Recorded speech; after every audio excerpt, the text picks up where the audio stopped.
big ass metal screws that hold my ankle together. That my bone doesn't heal. So you have to get that shit like tightened up. no, I just can't. I literally can't bend my leg past like. And you can turn that off if you want to. At a 45-degree angle, bro. Like I can bend. You know, like if you do a squat or something, like this leg cuts out of me. It's just like a wall I hit. Like I can't move that ankle anymore. Like dude, let's just put it this way: if we went camping in the woods and a bear came. Fuck, man. Like, I can't run away from a bear. Like, I took after rehab, I went up to Lakewood High School, the track. I tried to run like a mile or whatever the fuck, tried to do a couple laps. I did like half a lap, and the bitch was locked up on me. Like it's not my choice. If I could push through it, I would, but sometimes like I feel like I don't know where the pins are. The metal in my leg, like it's just like not allowing my leg to move anymore. So yeah, man, like that's why I stopped skateboarding a while back. All that shit. Like if I fuck this up again, dude, I'm losing my foot, but I'm going straight Quentin Miller. You know what I mean? Yo, I didn't even know he had a messed up leg to that artwork. Yo, yeah, I mean, yo, shout out to Quentin Miller, because that dude is. He's a songwriter, and he's like he is a modern songwriter for the people, man. People don't understand that yet. I mean, he's not getting the shine he needs. Yeah, I wish. So I think that I mean, personal opinion is that Drake ruins artists, bro. Like, fuck. Like, I'm not. He doesn't have enough time to manage it. That's the thing. All right, so yeah, I have the same opinion of like I love Jeezy to death, man. Jeezy is one of my favorite artists, but Jeezy does not know what to do with artists. So you got dudes like Freddie Gibbs, who I personally believe Freddie Gibbs is the new embodiment of Tupac. People have this who's the new Tupac conversation all the time. Freddie Gibbs. I don't personally like Tupac to me, man. Like he's not in my top 5. So top 5 what? I mean, when I say top 5, it's my top 5 like favorite. You know what I mean? If you want to talk about like I've been rapping too long, so it's like I compartmentalize everything. Like if you want to talk about top 5 lyricists, I'm gonna give you names like MF Doom, fucking A$AP Rock, dudes like that. Dudes who can put so many words together that you can't even comprehend what you're listening to until you listen to it 7 times. And then at that point, you're still trying to put shit together. You know what I mean? Like, so if you want to talk lyricists, there's other dudes that, you know, we're going to talk about. But then if you want to talk most successful rappers, you know, most popular, your list's going to be like Kanye, Jay, Drake, like that kind of basic top 5 like that. Then you got a top 5 of like influencers. So like my influences, like my top 5 would be like MF Doom, Outkast, Missy Elliott, fucking I don't know, man. I grew up on like weird underground shit, and then just like straight bouncy, like want to dance type shit. You know what I mean? House music. Yeah, almost house music. Actually, yeah, I did grow up on house music, man. My dad had my dad's roommate back in the day would be he was a DJ. Oh, okay. He went on tour with like Janet Jackson and shit. He was a house DJ. That was my first concert. Janet Jackson? Janet Jackson. She whipped the titty up? Nah. I don't even know if I want to see that. That's it. Yeah. Well, you know, when I was there, it would have been better to see it because I was 13, so she was still hot. Was she though, bro? Like, come on, man. Like, I don't know when you were born. What year were you born? Bro? 89. I'm 91, so I'm not too far from you, but we grew up in the same time. Like, in the 90s, Janet Jackson was still pushing it, man. Like, Janet Jackson was in the 90s where, like, Jennifer Lopez and shit is now. Like, that's not a fair comparison. I mean, J-Lo was like, yeah, sure. J-Lo is kind of the hottest, though. Yeah. Still. Nah, I mean, she got a look that, you know, don't she ain't cracked yet. Let's say that. Like, she didn't say that. So I got, you know, I guess, shout out to J-Lo for keeping your skin tight, well into your, I'm assuming hundreds. I don't know how old J-Lo is anymore. She's like 50, dog. You guys are skipping. You're skipping the thing. I gotta do the intro. This is the low let's road. give them an intro. This is the low road. My name is Patrick Northern. Who do I have with me today? Wah, wah, wah, wah. You don't do the horns, man. They better fucking put some horns in post. It's your boy Double Bag Dad, a.k.a. your mom's favorite rapper, a.k.a. your new stepdad. Yes. A.k.a. your Uncle Dad. How many AKAs do you have? Man, I can keep going all day, man. Listen, man. Alright, so people may know me as Dasan Rocka. People may know me as Thelowroad from way back. We're talking about fight. I came in here thinking it was Dasan Rocka. Yeah, I mean, alright, so I don't know when this podcast dropped, but as of 2 days ago, I changed it. I just changed it again. So I think that's man, alright, so I used to go by Thelowroad, right? Yes. That was just a kid. My bad.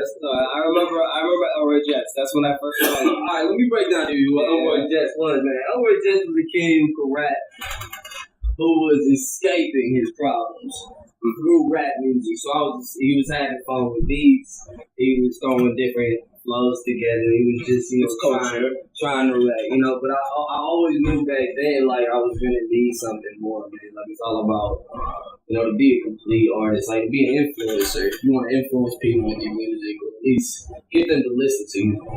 You need everything, man. You need a vibe.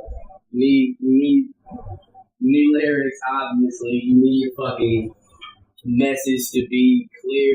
Like back then I ain't had none of that. Like it was, so I stopped. Also, what it was, man. All right, so day of the internet, age of the internet, right? Everything's analytics. You can look up anything, man. As an artist today, I think you have such an advantage with the internet. Word analytics. Like you have the ability to analyze everything, like every component of your business and your brand. So you can see, it's real easy to see where you hitting, where you're not hitting, like where your fan base is coming from. Like people don't, I don't know. People may or may not know this, but you can look on, if you have a Facebook fan page. It's real easy to see who's looking at the fan page, where they're from, if they're sharing it. Like I can look up all this stuff. So when I started to look at the analytics, I started to look at all this the fan base, the culture, what I felt like I was promoting at the time. Just didn't feel right to me, man. It didn't feel like I was being didn't feel true to myself. You know what I mean? So I told myself, like, look, I'm gonna come back when I just feel like I got everything together. And so I started making my own beats. I started literally, man, I rap every day. I write features in a notebook. Yeah, so and that's I always respect that shit. I write features in a notebook, and I feel like that's more like a respect thing than anything. Like, if you're gonna do a feature for somebody, you're gonna go a little bit harder. You're gonna try a little bit better than, or you gotta fit So I got to do that work with Verge. Shout out Verge. Shout out Verge. Verge, man. He just moved out to LA. So we about to do a tape together soon, probably in the next couple months. We about to his vibe, man, is crazy. Yeah, check him out, man. Straight up, his vibe is something else. Very few people I can say out here that I really feel have a vibe, and that dude's got a vibe. Like he's one of the better rappers out here. But he's not trying, man. He's not trying, to be a rapper, and I really respect that. He's trying to make good music, and that's what it comes down to, so. How would you describe his music to me, someone who's never heard it? I would say he is the epitome of what Cleveland music should be today. In terms of if you look at where we've been, where we're actually, and where I thought, all right, so in 2006, when Chip Cudi dropped the tape, when Chip was everywhere, shout out Chip the fucking Ripper, man.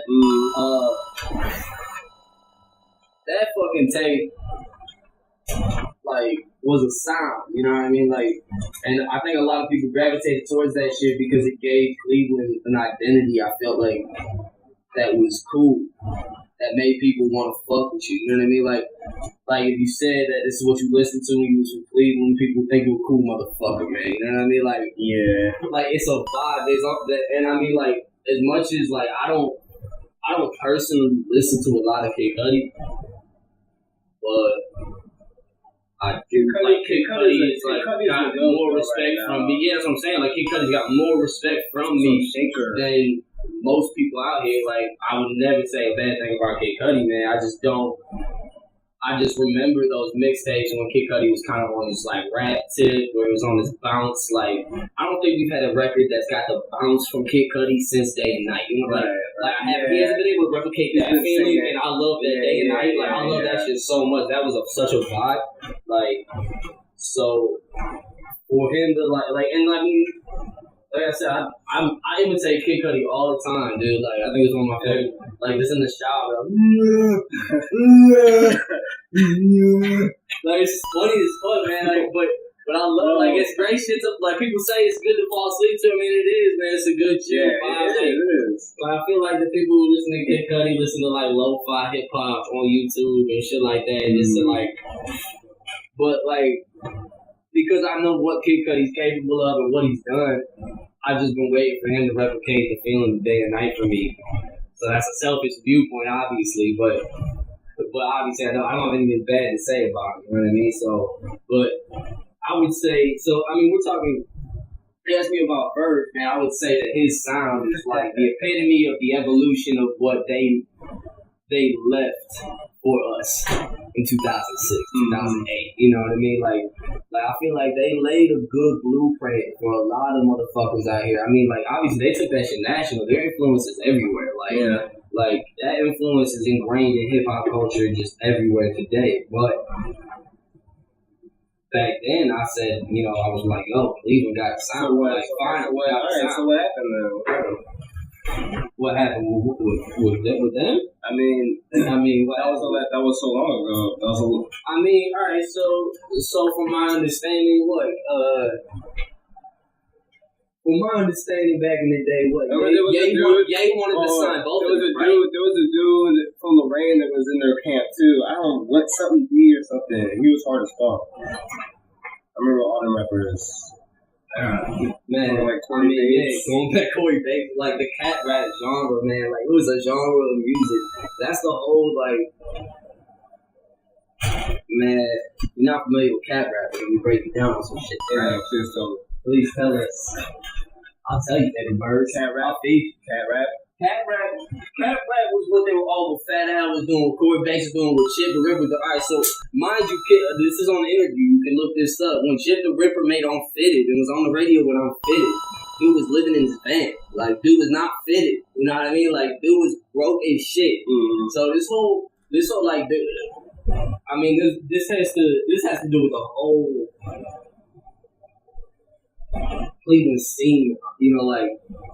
In general, is like we don't have money in the city. You know what I mean? Like everybody is struggling out here, man. Like so, the fact that they were giving people something to listen to at all, even if they weren't necessarily living the lifestyle, was appreciated.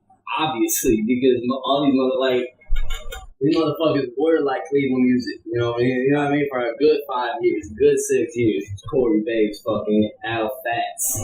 Chip the Ripper, Young Ray Jr. Shout out Ray Jr. Shout out Ray Jr. Man, I love what Ray Jr.'s been doing, man. Well, who's hot now? Who's hot now? Who's hot now? You know, some of them are hot. I think Easy Moore is kind of hot, right?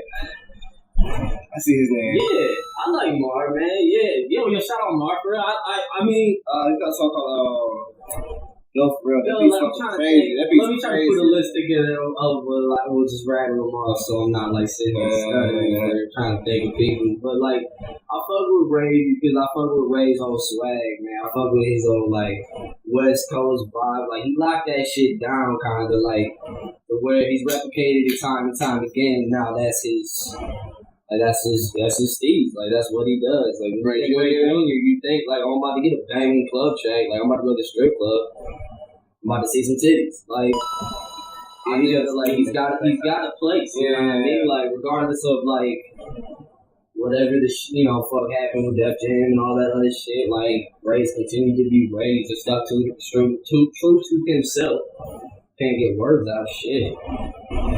And I got nothing but love for him, man. But I just feel like nowadays it's hard because of the internet, man. As an artist, you trying to reach a bigger base, man. You don't I don't necessarily give a fuck where my fans come from. You know what I mean? Like, I think the best way to represent my city is to make good products and just be a representation of what the city can offer. You know what I mean? Like, as opposed to like just saying Cleveland on every track or just trying to talk about where I'm from and shit like that. Like, cool, you're from Cleveland. Like, I'm from this place. I don't give a fuck, but I still want to listen to your music. I still want to connect with you in some way. So I think it's about connecting with everybody now. And I think a lot more people are starting to realize that. So like Rick Flames, shout out Rick Flames, like his whole vibe is crazy right now. Like, and that's like not necessarily a vibe I would say.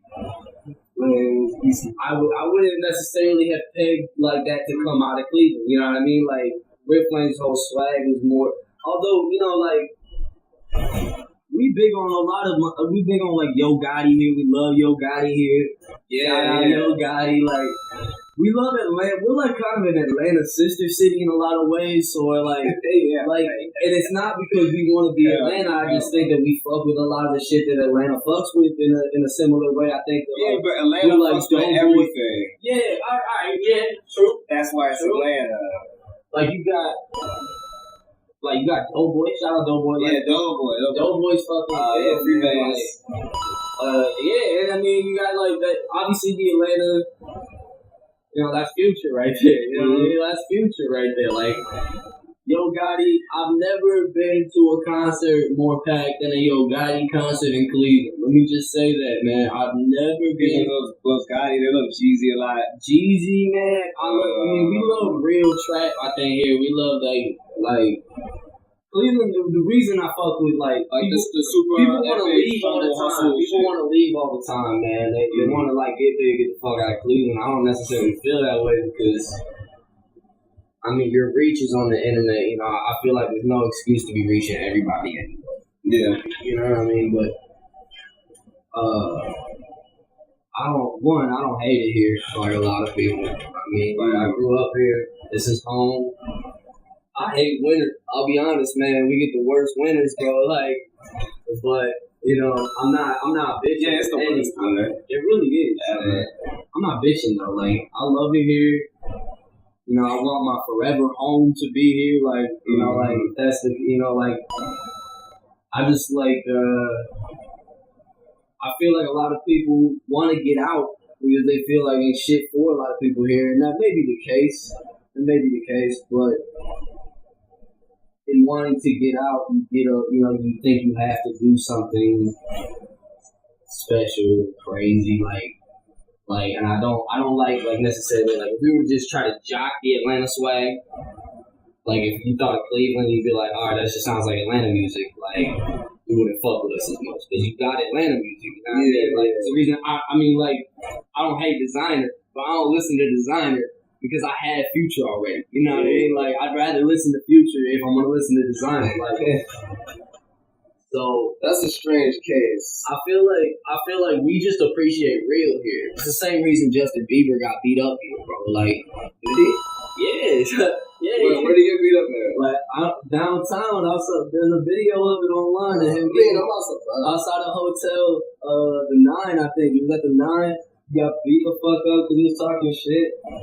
Because I think that we just as a collective, as a city, man, we don't play that shit, man. That's why I fuck with it here, bro. It's like we did not fuck with the Kardashians being here, man. The reason I fuck with LeBron, shout out LeBron, LA Bron. God damn, man. We ain't gonna talk basketball, but I'm not gonna talk about it. That's fine. I've repressed it. I might be down with it, honestly. Cousins went to the Warriors. Yeah, I don't get it. Cousins, y'all need another one. I'm surprised because those dudes are our age. I'm surprised because I don't see what everyone sees in LeBron going to LA. I think LeBron's still gonna have. Alright, this is the only thing I'm gonna say about basketball. I think LeBron's still gonna have the same problems he had here, man. Because I think, we gave him pretty much full control, and it didn't work out for him. And he's in the Eastern Conference, man. You want to go to the harder conference? You want to go to the Western Conference? I don't think he's making the Western Conference Finals next year. You know what I mean? Like, I feel like you get knocked out by those guys have a season of LeBron though now. Now they got to see him 4 times. You know what I mean? Just beating you up. I don't know, man. The Lakers would have to get rid of like Lonzo Ball, fucking Isaiah Thomas, and all that shit. So like. Yeah, it'd be nice if we could have traded him to them. I don't know what the hell we gonna do, man. That's why I don't want to talk about it, man. Are we gonna build around Kevin Love? Kevin Love's nice. I love Kevin Love, man, but I bet we made the shout out Kevin Love. Playoffs with this team. I'm sure we'll make the playoffs, man, for sure.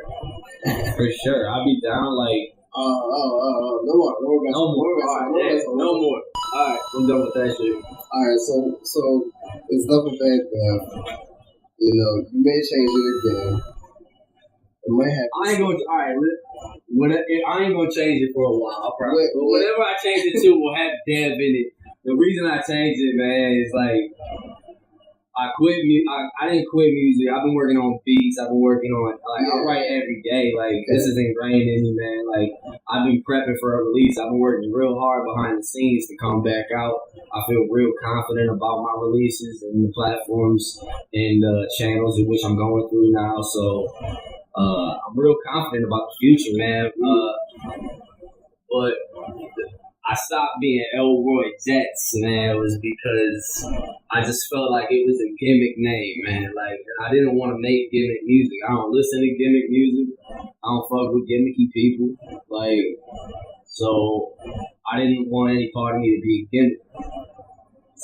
Dasan Rocka. The sign is like Cherokee for Chief. So technically my name was Chief Rocka. That was the whole play on words. I was just going to keep it fucking quiet, right? Okay. I was going to keep it quiet.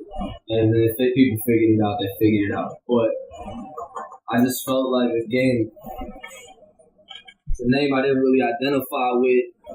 And then when I'm out in public, man, people don't know how to say that word, man. They don't know how to say Dasan. So they're like, Dasan, Dasan. Like, people would call, and like, I couldn't tell if it was like, you just don't know how to say the word, or if you just genuinely being an asshole to me right now. But every time I be out in public, like, people be making me feel uncomfortable about it. So I was like, yo, I'm cool on it, kind of. I just been waiting.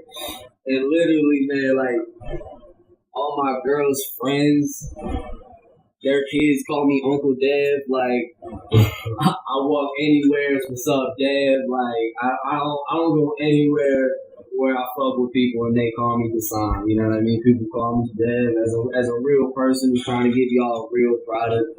And I feel like, you know, I just gotta be as real as possible. I'm Duffel Bag Dev, not because I do love Duffel Bags. Don't get me wrong. Now I got one right here. Look, it's nice. There's one. Got like 3 more somewhere. I don't know. Yeah, you got a nice one. I used to live out of Duffel Bag. I used to live in a bando. I remember on 23rd, man. Shout out to 23rd. Not really though. 23rd. I used to be homeless as fuck. And then me and my boys found this house, man, and we said, fuck it, bro. Like, we just gonna live in this bitch, bro, for as long as they'll let us live here. And then, like, squatting. We was kind of squatting for a second, man. Like, I'm ashamed of my past, but I'm not ashamed to tell you about it. You know, my shame is for me. That's what keeps me going forward. bro. You see, I'm in Lakewood now. I'm in the Bird. I feel a lot better than when I was in Euclid. You know what I mean? Like, I feel a lot better now when I was in Euclid. I mean, Euclid's cool, man. Shout out Euclid. Shout out Lakeshore. I used to stay on Lakeshore, right? But I couldn't go anywhere without an altercation, man. Like, I couldn't go anywhere without someone trying me, bro. Like, I'm not trying to be tried going to get shells. Like, not necessary. Yeah. I'm trying to make this music, man. Trying to, like a lot of people out here trying to be tough, man. And I feel one of two ways. You can be tough or you can be cool.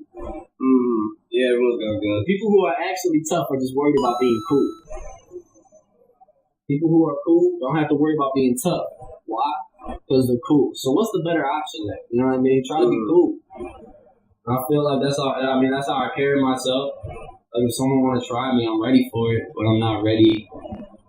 I'm not really trying to fuck with you like that. You know what I mean? Like, I got shit to do today. You know what I mean? Like, I got to go. So you said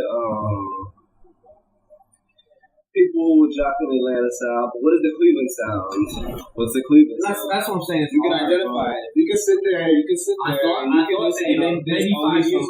maybe 5 years ago I'd be able to identify, and I would have told you that it was that shit, that Cuddy sound. You know what I mean? Like, I felt like that was the future. I felt like, but they're both so. They don't sound like anybody else. I'm also alright. So I've been rapping 10 plus years now. Like, I am not new to this game. I've been engineering for about 7 years. So my mark is all over the place in a bunch of different ways. I know what people were trying to do, like, because they were coming to my house to do it a lot of the time. Like, 5 years ago, everyone was on like, I'm trying to be on some LSD trippy kind of vibe. You know what I mean? It was like trippy bounce, hip hop style. But then once I think that everyone realized that trap is kind of what hip hop is now. And when I say trap, I mean like the style of making that beat. The beat is a trap beat in terms of like snare rolls, hi-hat rolls. It's heavy 808s and shit. It's really about 808s, man. I think that people thought it was a fad, thought it was going to change, and people were going to get off 808s, and it hasn't happened yet, man. Like, I think it's still what drives music to this day. So, I mean, if you don't have a bass to drive your shit, people don't want to be riding around. It's not every beat. You know what I'm saying? Like, if you listen to someone like Anderson .Paak, like, I don't listen to just rap, man. If I listen to just rap, I'd be too mad. I gotta listen to other shit, you know. So it's like Anderson .Paak, even like Chance beats.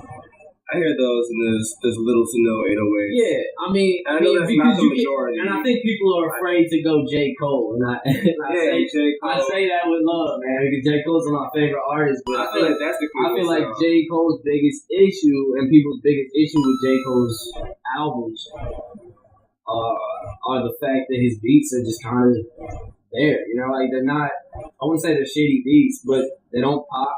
They don't make you bounce, like, they don't make you, like, mug. Like, you put a V mug on, you fucking ride down the street, bumping some J. Cole, it doesn't look right, it don't work. Because it's like, too chill. It's like, J. Cole raps on elevator music. And J. Cole produces all his own beats, for the most part. So, I heard that term in a while. I heard that term when the last Jay-Z album that dropped, I think 50 Cent said, this is music for dads that are golfing or some shit like that. And I was like, yeah, this is golf rap, bro. Like, that's what it is. It's chill, like, mature rap music. And I like that album, man. I'm happy with where Jay's at. Like, Jay-Z, I feel like, understands his what his influence means. I think he's starting actually. I think that's it. I think he's about to stop after this dual album. He's just getting old. I think for his health, he should stop, you know? Jay-Z said after, Blueprint 3, like, I'm retiring from rap. I feel like that's always a bluff, man. It's not a publicity stunt to say I'm retiring or to say I'm stopping, but I think people are genuinely in that place when they feel that way. Because sometimes I'm exhausted, man. I'll be honest with you, man. Like, I literally, like, especially since I started making beats, bro, I make 10 beats a day. I make beats every day. You know what I mean? So I got hundreds of beats, and sometimes your ears hurt. You're done making beats every day, or you're done like when I'm in a mode to record, I'll try to record as much as I can in 36, 48 hour period. You know what I mean? Like I'll just stay up as late as I can, wake back up, use. Like, I actually like when you wake up in the morning, your voice is grumbly. I use that shit. Like, I'll try to use it for some of my chilling tracks. I like the way my voice sounds when I do it, so I'm gonna fucking do it. I'm gonna wake up early and try to record that shit. That's smart. I'm always doing something to where I feel like I can try to, you know, like, at least work on the craft if I'm not gonna release. I probably got like 4 or 5 different, like, directions and sound that I could take. You know, and people will never hear 3 of them. You know what I mean? Like, I feel like it's about choosing your best, you know, your best product. And you can't just be out here trying to do everything too. You know what I mean? Like I started getting into like when I clean my house, I don't listen to rap music, bro. I listen to house. I listen to like smooth house music, like Jax Jones, fucking Miramasa type shit, like anything with a girl singing and like a fucking 4 on the floor beat, like that shit is like I'd rather listen to that than hip hop to like clean my house or to be in my house while I'm not trying to focus. Whenever hip hop's on, bro, I'm just trying to listen to the song. I'll be honest, like if a rap song's on, I'm in it. You know, I'm trying to focus on what the song's about and shit. I take that shit seriously. Any other form of music, man, I look for good background music. So when I listen, you say you listen to everything. Like I listen to all different genres, but what I look for in most of the other genres are like, is this music I can like put on in the background and forget about while I'm doing something else? Because I feel like my boy Josh, shout out Josh. Grimy Castro over here. Yeah, shout out Josh. We'll talk about the album in a minute, man. This he produced my whole album, but he over here playing Call of Duty, man. So like, if I'm trying to play some Call of Duty or something, I don't play Call of Duty. If I'm playing Fortnite, bro. Let's be honest. Everyone's on that Fortnite, man.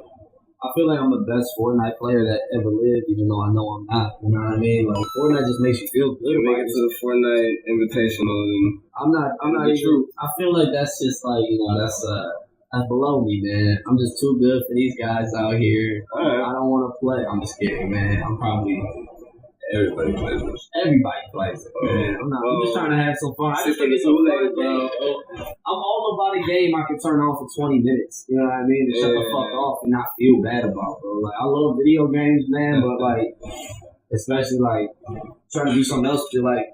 Yeah, video games take time. Yeah. Video games take up time in your life, bro. Like I used to love like 1-player games, like little shit like that, man. I can't get into it anymore. I like a game I can turn on for 10 minutes. Turn the fuck off and not feel bad about it. Fortnite's a great game. Shout out Fortnite. But he's playing Fortnite. Shout out Fortnite. Or he's playing Call of Duty, right? If he had, I like to listen to music when I play games. That was my whole point. Is that like if I got something on, like if I got music on, I can't fucking concentrate. Well, you gotta get a little like shitty ass computer and then just download a bunch of jazz. Man, I'll put some speakers to it and just have the house playing jazz 24/7. When I say I'm not lying. I ain't gonna talk about it. I hustle real hard, bro. Yeah. Like I said, I'm talking 3.5 years ago I was home. Like I worked real hard to like you standing in the studio, I put together. Like I worked real hard to put this shit together. I hustled so hard to get my money up for that shit. I feel like I went to school to be an engineer, to be a sound engineer. So I felt like if what's that MIDI technology? It's like recording art technology. They call it a rap program. Okay, it's a rap program, right? So I did this rap program, and I said, look, like I was at the time I was already engineering like all my boys' tracks, like. Anybody who wanted to come through, I was making $20 a track. Like, yo, you come through, $20, you feed me for the day or whatever the fuck. Like, I'm grateful for that. I'll engineer your track. I'll get you recorded, whatever the fuck. And I was doing that for a while, man. And then after the degree, I was like, yo, like, I feel like I was spending too much time recording other people. When I was like, I'm really like, day one, I'm trying to be an artist. I've been an artist out here, man. Like, I felt like, yo, like, what the fuck am I doing with myself when I'm out here recording everybody else? And then I gotta worry, like, cause that shit is it's a different game, man. A lot of people think they can just record themselves at home, and like that may be true, but engineering is like it takes years to get good at, man. Like I can use pretty much any DAW you hand me now. 5 years ago, I would have only been able to engineer you on Reason or GarageBand. Reason's dope. Reason is still my go-to DAW. Shout out Reason. So I started making beats, right? And I learned how to make beats on Reason. And I love Reason because they have really crisp sounds in there. Like they got really clean. Like you just looking for a good sound, they got it on Reason. So as a rapper, the reason I started making my own beats is because I couldn't find enough producers that were making beats that I wanted to get on, right? So it wasn't that there weren't like a lot of dope producers in the city, because there are a shitload of dope producers in the city, man. We can talk about that all day too. Yeah, there's a lot of dope talent in Cleveland. People sleep on Cleveland, man, but I think Cleveland does it to itself because we're like we were saying earlier, man. Like people's business is not right a lot of the time. I feel like everyone feels, not everybody. There's a lot of jealousy. A lot of people, a lot of entitlement. That shit makes you sick. Yeah, that too. It's like I can quit everything I'm doing tomorrow. So all my shit, go buy myself a race car. And then like with the way hip hop is now, I could go on Facebook tomorrow and say I'm now a professional race car driver. Am I really? Do you see me on NASCAR driving cars? No. You know what I mean? Am I getting paid to drive a car? No. But I'm telling everybody I'm a professional race car driver because I bought the race car. I have a race car. I drive the race car around my block, so I'm a race car driver. No, that's not the case. It's the same thing with music, man. Like there are a lot of people working hard out here, and it gets undercut by people who just go, I want to start. Fuck, anyone can get their hands on Fruity Loops, man. Like shit is one of the most cracked programs of all time. So just because you got your hands on Fruity Loops or whatever fucking DAW you buy, Pro Tools, whatever the fuck. You think all of a sudden you a producer. All of a sudden, yeah, I'm an engineer or whatever the hell. I got it in my house, so That's on your beats?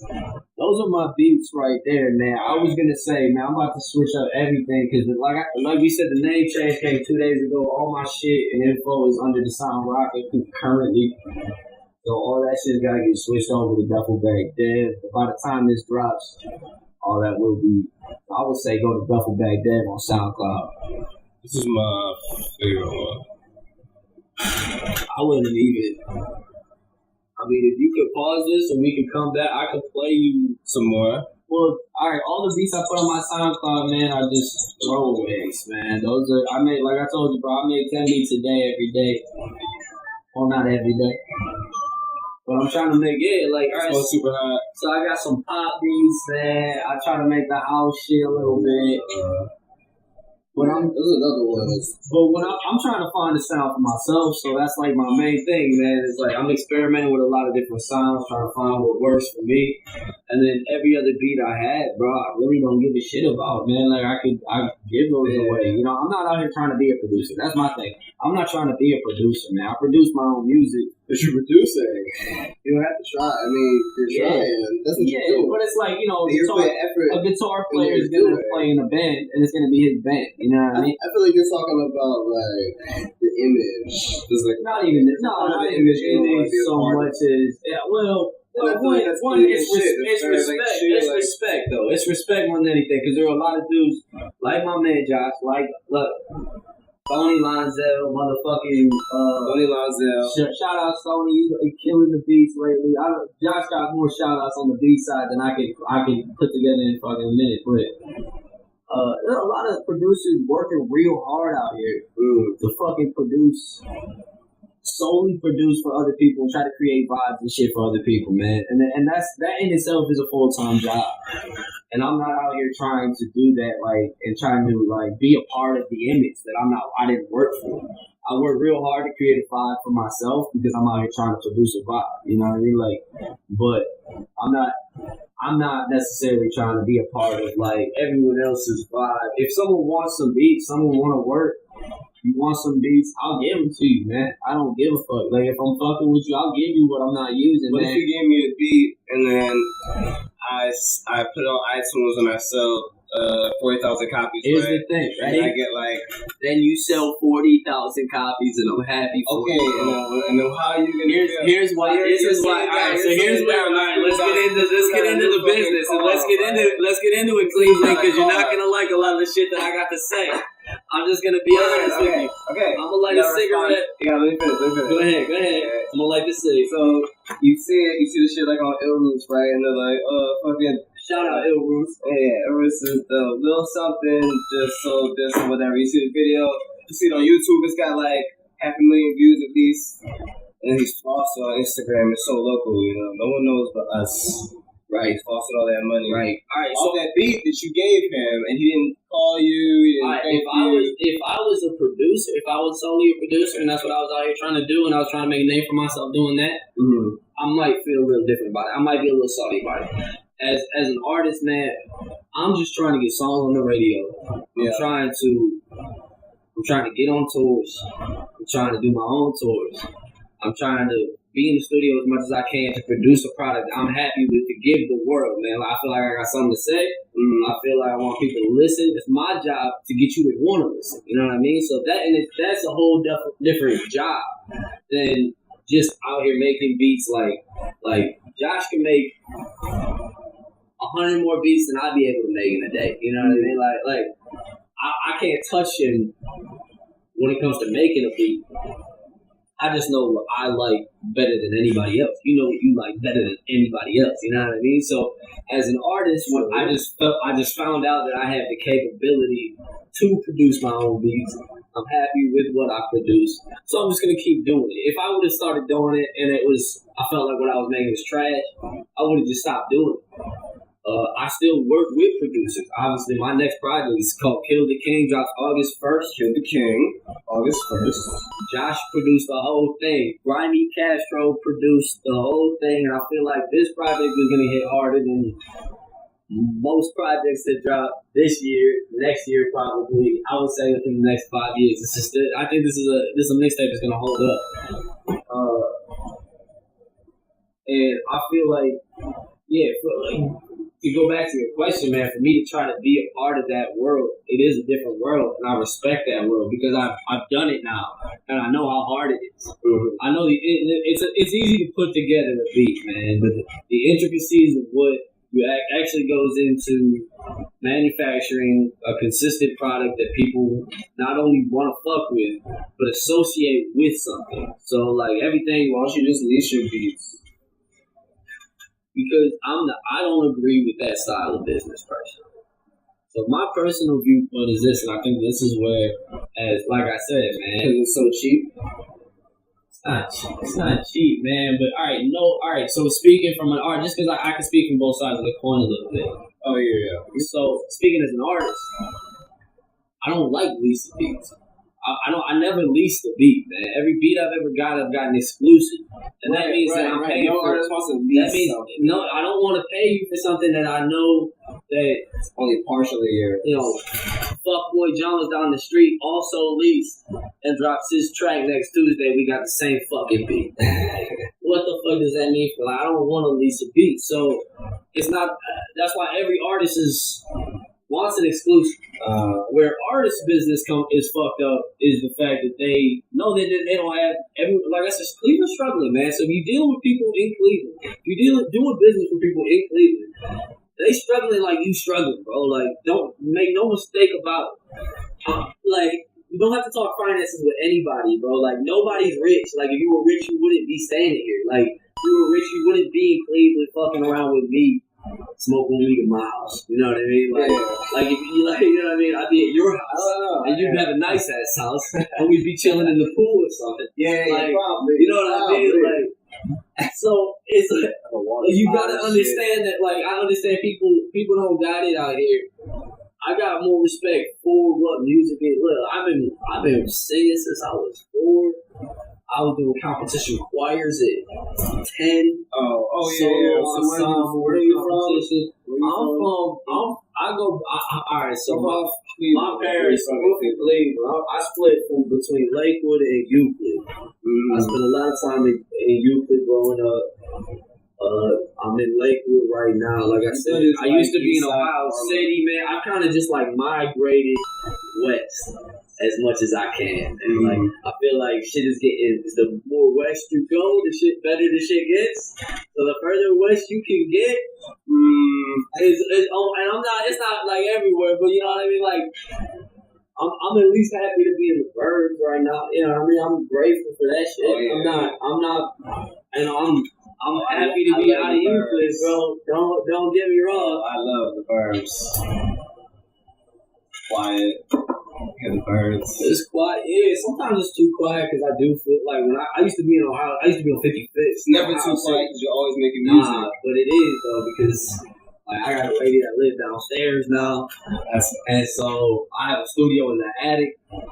And you know, sometimes I feel like damn, like it's 2 a.m. I'm still trying to get this shit done.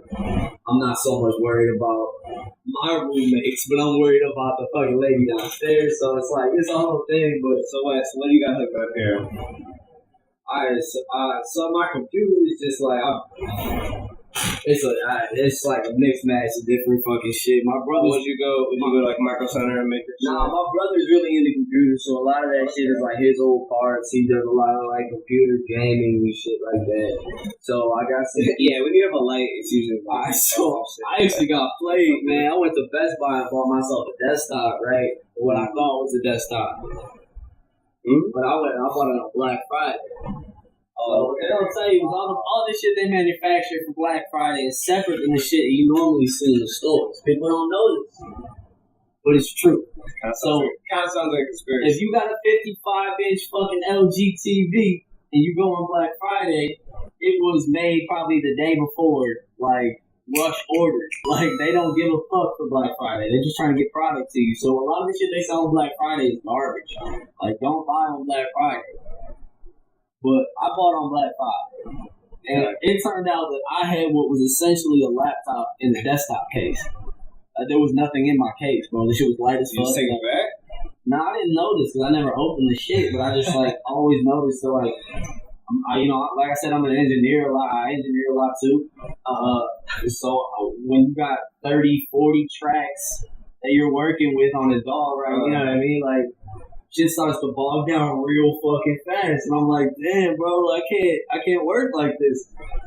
So I went to my brother. We built this bitch up. It's like half gaming computer and half whatever the fuck I can find, but it's strong enough to run whatever I throw at it now, man. I'm real happy with it. Now I just got like a 32-inch TV. I'm not worried about resolution. I'm just trying to see the shit because I like to be back, like in the back of the room. Or standing up, man. If I'm making a beat, bro, most of the time I'm standing up. You got Fruity Loops 12. I got Fruity Loops 12.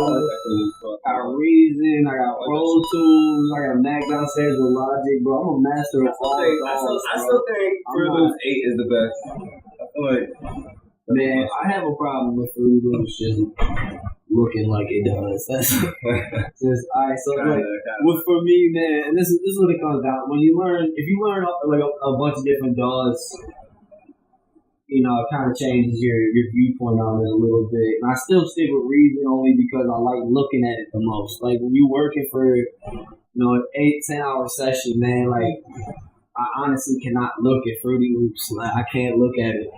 I can only look at Fruity Loops for like an hour and a half. It's like blue.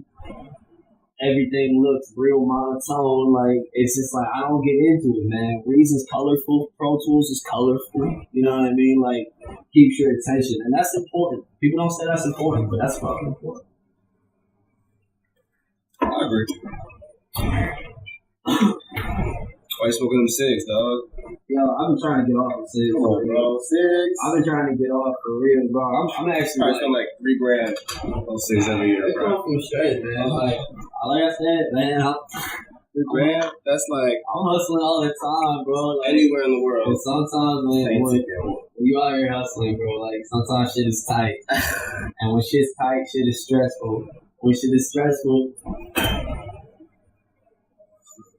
let's put it this way: you don't want to consume your product, as it were. So I gotta smoke cigs and not be smoking all this bud. Everybody smokes bud. Shout out to police. Everybody, yeah, shout out. Everybody smokes bud in Cleveland. Everybody smokes bud everywhere, man. That's what we don't realize. Yeah. And I mean, if I could give any advice to anybody, it'd be that everything is the same everywhere. Like, I did this Chevy Woods tour 4 years ago. Chevy Woods? Shout out Chevy Woods, shout out Taylor Gang. We went through like Cincy, Kentucky, ended up in Virginia or some shit, but who was on the Chevy Woods tour? This is good. Man, it was Chevy Woods. Were you performing or were you roadieing? No, I was one of his like 4 openers, man. I'm trying to remember some of these openers. I don't know anybody anymore. They random like that? They weren't from Cleveland? I mean, you have different openers at every stop, right? So different venues. And this is why it's like one of the most difficult industries to work in, only because it's real and consistent, man. Like you'd have like you remember Peabody's, man. Yeah, I remember that. I mean, shout out Peabody's, that shithole, bro. Like, Peabody's, any show I did there was always on, like a sell your own ticket kind of joint. I never fuck with those. Those don't help you. Alright, tip number 2. If you have to sell your own ticket to your show, bro, that show's not gonna help you. Yeah. That show was a showcase, and the showcase is only attended. Alright, you gotta look at showcases like school plays.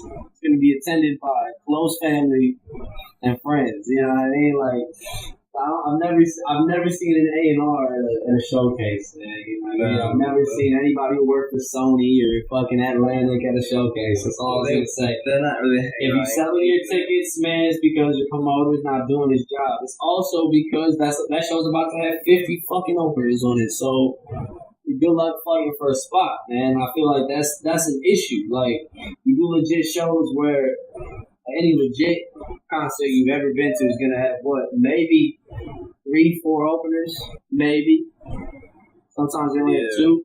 But it's because they're trying to give people a shot. Like, yo, I'm gonna give you a half hour to try to impress your hometown crowd, right before fucking Taylor Swift goes on, or whatever the hell it is. Taylor Swift. And then shout out Taylor Swift.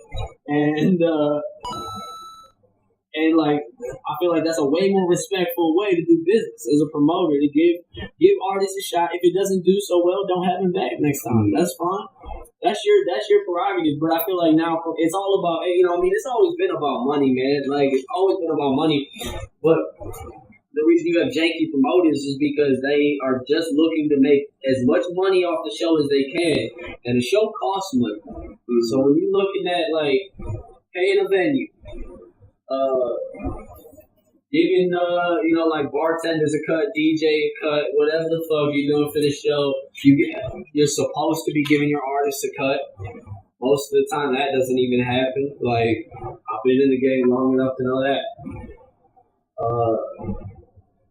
The hip hop, this is just my opinion, but the hip hop scene isn't like booming here. In my opinion, especially compared to the punk or the rock scene, like, cause they all go to each other's shows and they're all like. My boy Young Glock said it best, man. Shout out Young Glock. He said that Young Glock rap. Cleveland, nah, that's my roommate Ben. Okay. But Ben is a metalhead, bro. So we had this idea, man, that we was gonna call him Young Glock and just book him with a guitar at rap shows, because you hear Young Glock, you're like, damn, gotta be a track rapper, right? Like, I gotta check him out, see what's up. Go to your Young Glock show. I figured it would just be him with a guitar playing some metal. Just like sit on a stool. Headbanging. He's got long Jesus hair. So he'd be headbanging his long Jesus hair, just going clock, clock, clock, clock, clock. And I just think, honestly, I think that shit will blow up. I don't know why. I feel like it's funny enough. I think it's a good idea, man. So shout out Young Block. But he puts it like this, Cleveland style. He pegged it because he's from Cincy, man. So he has like an outsider perspective on everything. Kentucky, yeah. So he said the Cleveland style is what's called kitchen punk. So everybody, like, if you ever see anybody who works in the kitchen, anybody who's a chef, like if your boy works in the kitchen, his style is what Cleveland is most prevalent for. We're a big, like if we have any sort of culture other than music, it's food.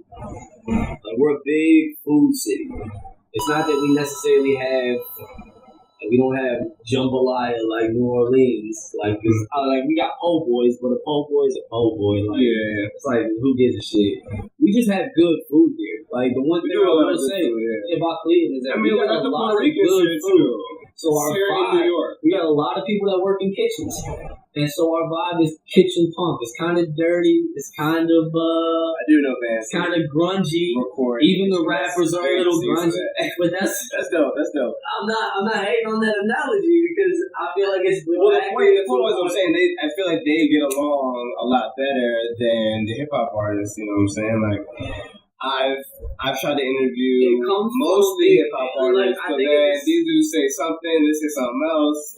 But with the bands, with a singer in the band, with a drummer in the band, I know a lot. Yeah, I've engineered a lot of bands. I've engineered a lot of bands to where sometimes it's harder to work with a band because you got a lot of different opinions to deal with, but for the most part, bands are more appreciative of getting a collective, like a project out, or getting a piece of music to somebody, and that's basically their main focus.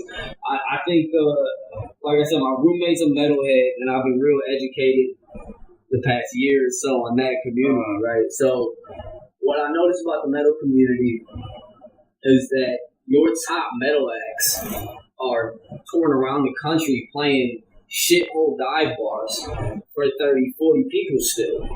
But when you think about who's running the metal game, it'll be those bands. But they're still playing garbage venues like anything else.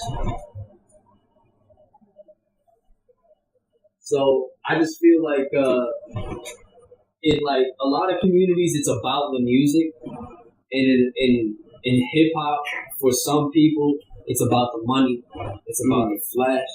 It's about the fame. It's not about your bars. It's not about your musicality. It's not about how you choose to put together an album. It's not about your beat selections. You know what I mean? Like, everything's important. But to a lot of people, it's that, I'm just trying to make a song that people go crazy over so I can buy myself a chain and a Rolex and all this shit, man. Like, and I feel like, like I'm a dude who's all about the music. Like my biggest concern is putting out music I feel like people want to listen to. So I stopped making music before because I felt like I myself, one, I am critical of myself. You are going to be your biggest critic, but you're going to be your biggest critic, man. Yeah, got the dogs in here, man. What's up, dog? All right, so you're going to be your biggest critic, man, but at the end of the day, I found out that I wasn't listening to my music. I wasn't listening to my own music, and that's a problem. When you're not listening to yourself, like I heard Lil Wayne say, all he listens to is Lil Wayne. Yeah, I remember that. And when he said that shit, I'm like, I don't listen to myself, man. Like, I don't check that shit out, so why do I expect you to check that shit out? I'm trying to keep these dogs out right now. Hold on, let me kick these dogs out. Where's these dogs out? Come on, yeah. Let's go. You're being very nice. Let's go. These are the sweetest dogs in the world, man, but they just annoying shit. Come on, man, I got the sledgehammer.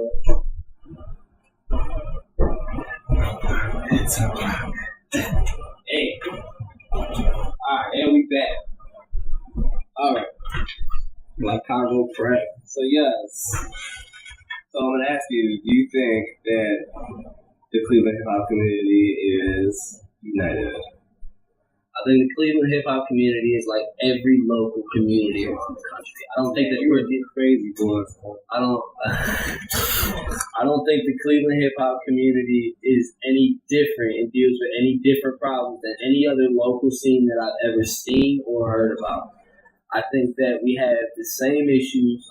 I think that we just don't have anybody out here like actually telling people like the correct way to conduct yourself. Like at the end of the day, if you care about your brand, you care about what you're doing and putting out, like what music you're putting out, you want to represent yourself accordingly. And I think that I think a lot of people, it's not that they're not doing that. I think that they just don't know how to do that to an extent that actually will get them somewhere. And I think that a lot of people get stuck with not knowing what to do. Because I don't really like I do features for a select amount of artists, but I'm not out here trying to crank out features. Like, I don't want to work with everybody because I don't necessarily vibe with everybody, or I don't necessarily I don't want to be known as a feature artist or just someone you're trying to hit up to get on your fucking track and make it hot or whatever. Like, you know, I work with people I vibe with, people I connect with. Like, if I can rock with you in person, I could probably make a track with you.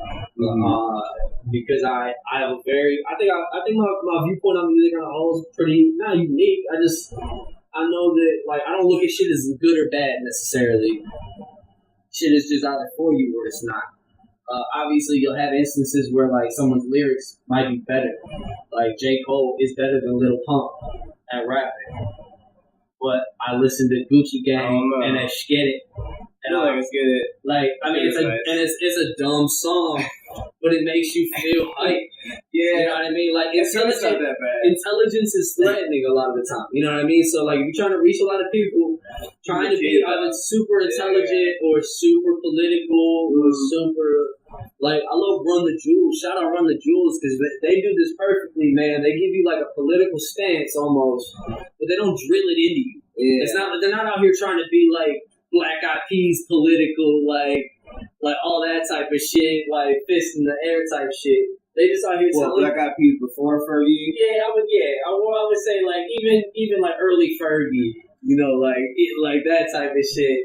Like, is that they were like all about like the government and all that stuff and all that, you know. So I just think you know, like it's not only important to have a message or have something to say, or to have a story, because I feel like people are more interested in someone's story than someone's technical ability when it comes to music. We're not necessarily worried about how good of a rapper are you.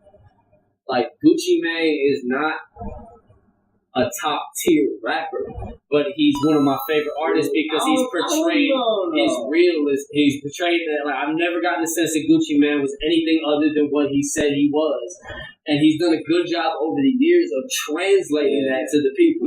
And sometimes you gotta pick your words. You know what I mean? So like if you, all right, so you know when you have a job, so right? Gucci's a pop star though. Gucci's a pop star, but he makes the most ghetto music. At this point now, dude, I think he's like an anomaly. It's crazy.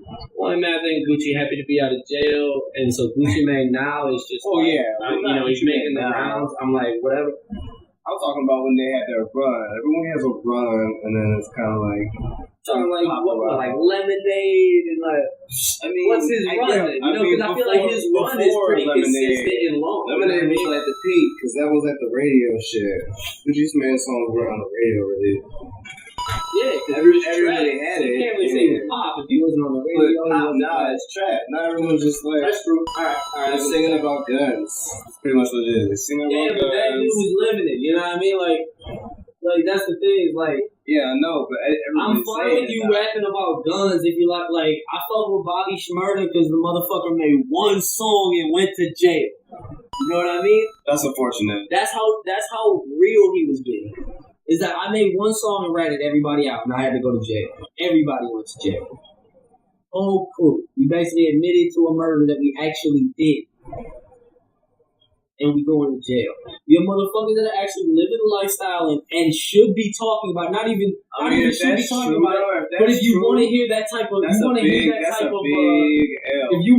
that type of music, you want to hear that type of story, you have to get it from someone who's lived it, man. Like, and I think that music's real easy to pick out, like, this motherfucker's real, this motherfucker's fake. Like, I don't think that it's like that's why I fuck with Freddie Gibbs. I believe what Freddie Gibbs is saying. Yeah, you know what I mean? Like, I don't really fuck with Isn't that I don't like these little rappers out here. He's like I mean, like, Uzi Vert not really doing anything but trying to make his music. I don't see him beat. But it's pop. But when you had like Trippie Redd, XXX, Tentacion, would you say Lil Uzi is pop? Because that's what he's like the king of pop. I would say that because especially he talks about guns and drugs and shit. Not every song, and it's not. Yeah, but he's more. You know, he's more. This is where you get a pass, and this is where I actually gave like X a pass for a while. Is that more important for me that you're introspective, that you're actually focused on who you are as a person and changing yourself. And Uzi's really only focused on himself. X, you did that shitty stuff, man. Like, I mean, like, I'm not gonna discredit all allegedly, man. But you know, he did it, man. He did it, man. We're gonna take one more shot. Here we go.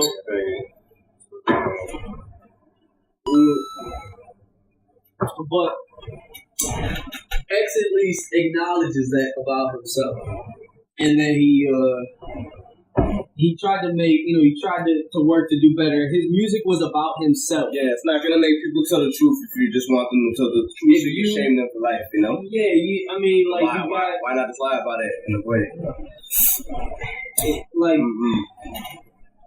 I feel like I don't fuck with these little rappers, man. Because like, if you 5'1" and you weigh 110 pounds, like, don't be talking some hood gangster shit to me because I will body you, bro. Like, that's how it is. Like karate or some shit. I don't give a fuck if you know karate, man. If you're 5'1", I'm picking you off the ground and I'm slamming you. Like, I'm just saying, a dude like that is never gonna check you in person, man. Like, a dude like that I've never had someone who's 5'1" feel comfortable enough to try to fucking swing on me, man. Like, and if it's gun talk, if you want to talk gun talk, like, this is America, bro. Anyone could buy guns. I could go buy guns on guns.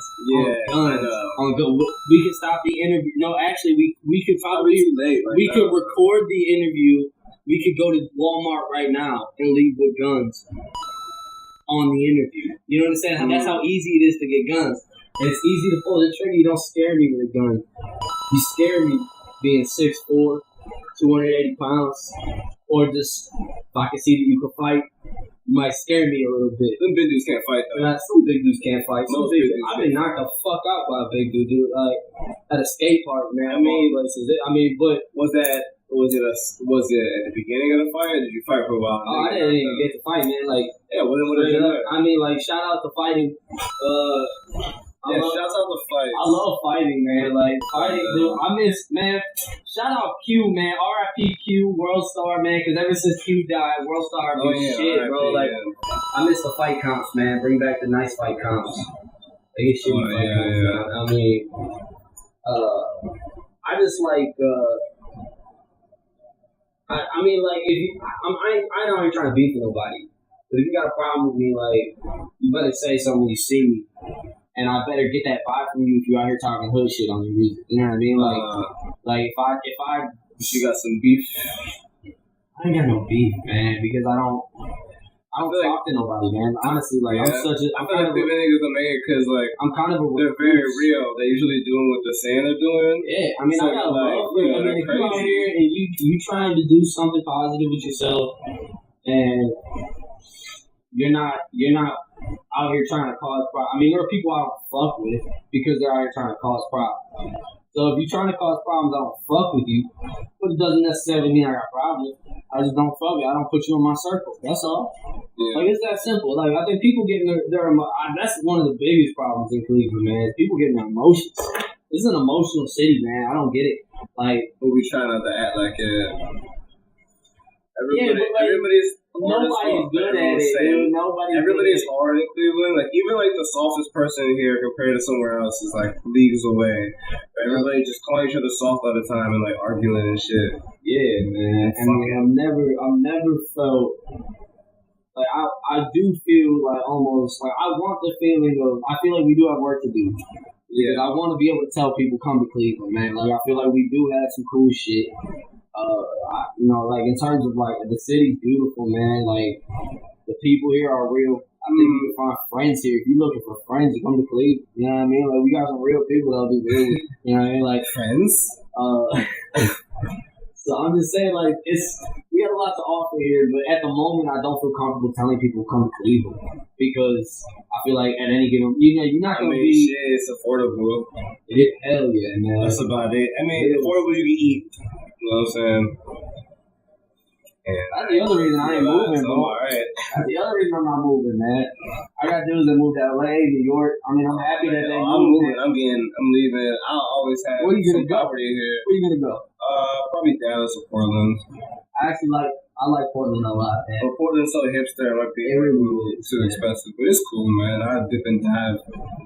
I just feel like I don't know why. Like people want to move to what? LA, New York, right? No, and I don't get that sentiment because it's just such an American like pastime. You know? I don't know what you going to live out there, bro. There was probably a point or a time in history where that was 100% true. And people were like literally moving there and boom, blowing up when there wasn't internet and all that shit. So. We're just holding on to it too long. Internet's crazy, man. And that's why, like, where hip hop is now, like, I don't fuck with any of these little rappers, Lil Xan. Lil Xan's trash. Lil Uzi's nice. Like, I mean, Lil Pump, like, I don't fuck with them. But at the same time, I'm not gonna call them trash. It's just not my music. No, they're not trash. But that doesn't mean that that's the new wave. What people gotta realize, I think people get upset a lot and they think that, like, hip hop is trash now, right? Like, hip hop dead because this is what we got. And it's like, nah, man, hip hop. It ebbs and it flows, man, like a river. Yeah. Like every 2-3 years, man, it's getting shaken up by something. Every generation's got dumb shit. Every generation's got enlightened shit. Every generation's got hype shit. Like there's a DMX for every generation. There's a J. Cole for every generation. There's a Lil Pump for every generation. Okay. So say Lil Pump doesn't fuck his money up and he stays relevant. I only he was like 18, I think. Do you think that he'll evolve into something better by the time he's like 24? It doesn't matter. You know, even if he's still a party rapper, he's still getting it.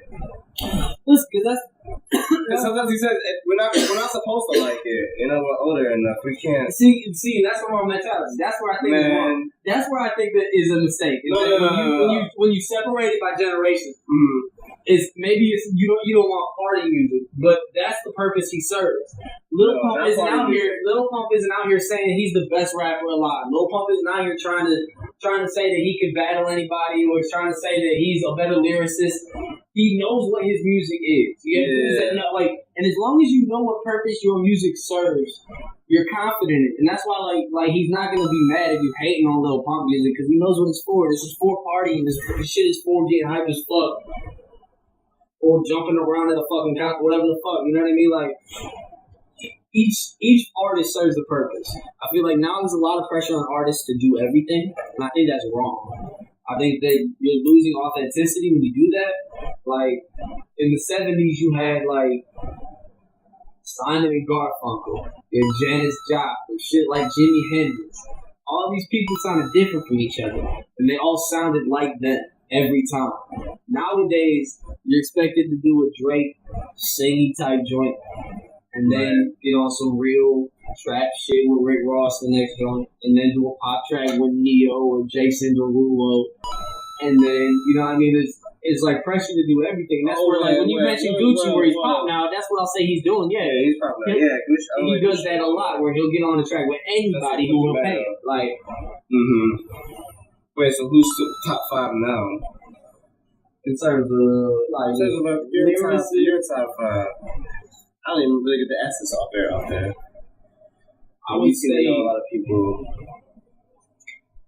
You don't have to answer it right now. You can compare to. I would say top 5. I mean, I don't know that I would put. I would put it necessarily in an order, like okay, no, I would it'd be like no specific order. Yeah. Kendrick Lamar, is definitely top 5. But on the same tip, Kendrick Lamar's not my favorite member of TDE. Okay. All of them kill it. Yo, first of all, J-Rock is the sleeper pick, bro. J-Rock, this motherfucker is so lit, man. Like, J-Rock is so nice. I fuck with J-Rock so with that win track. Win. That shit is hard as fuck, man. I play that every day. But I'm more hip on, like, I love Ab Soul, man. Ab Soul. Oh, yeah, Ab Soul is. I mean, that dude's actually, like, a lot of rappers like to say they're woke.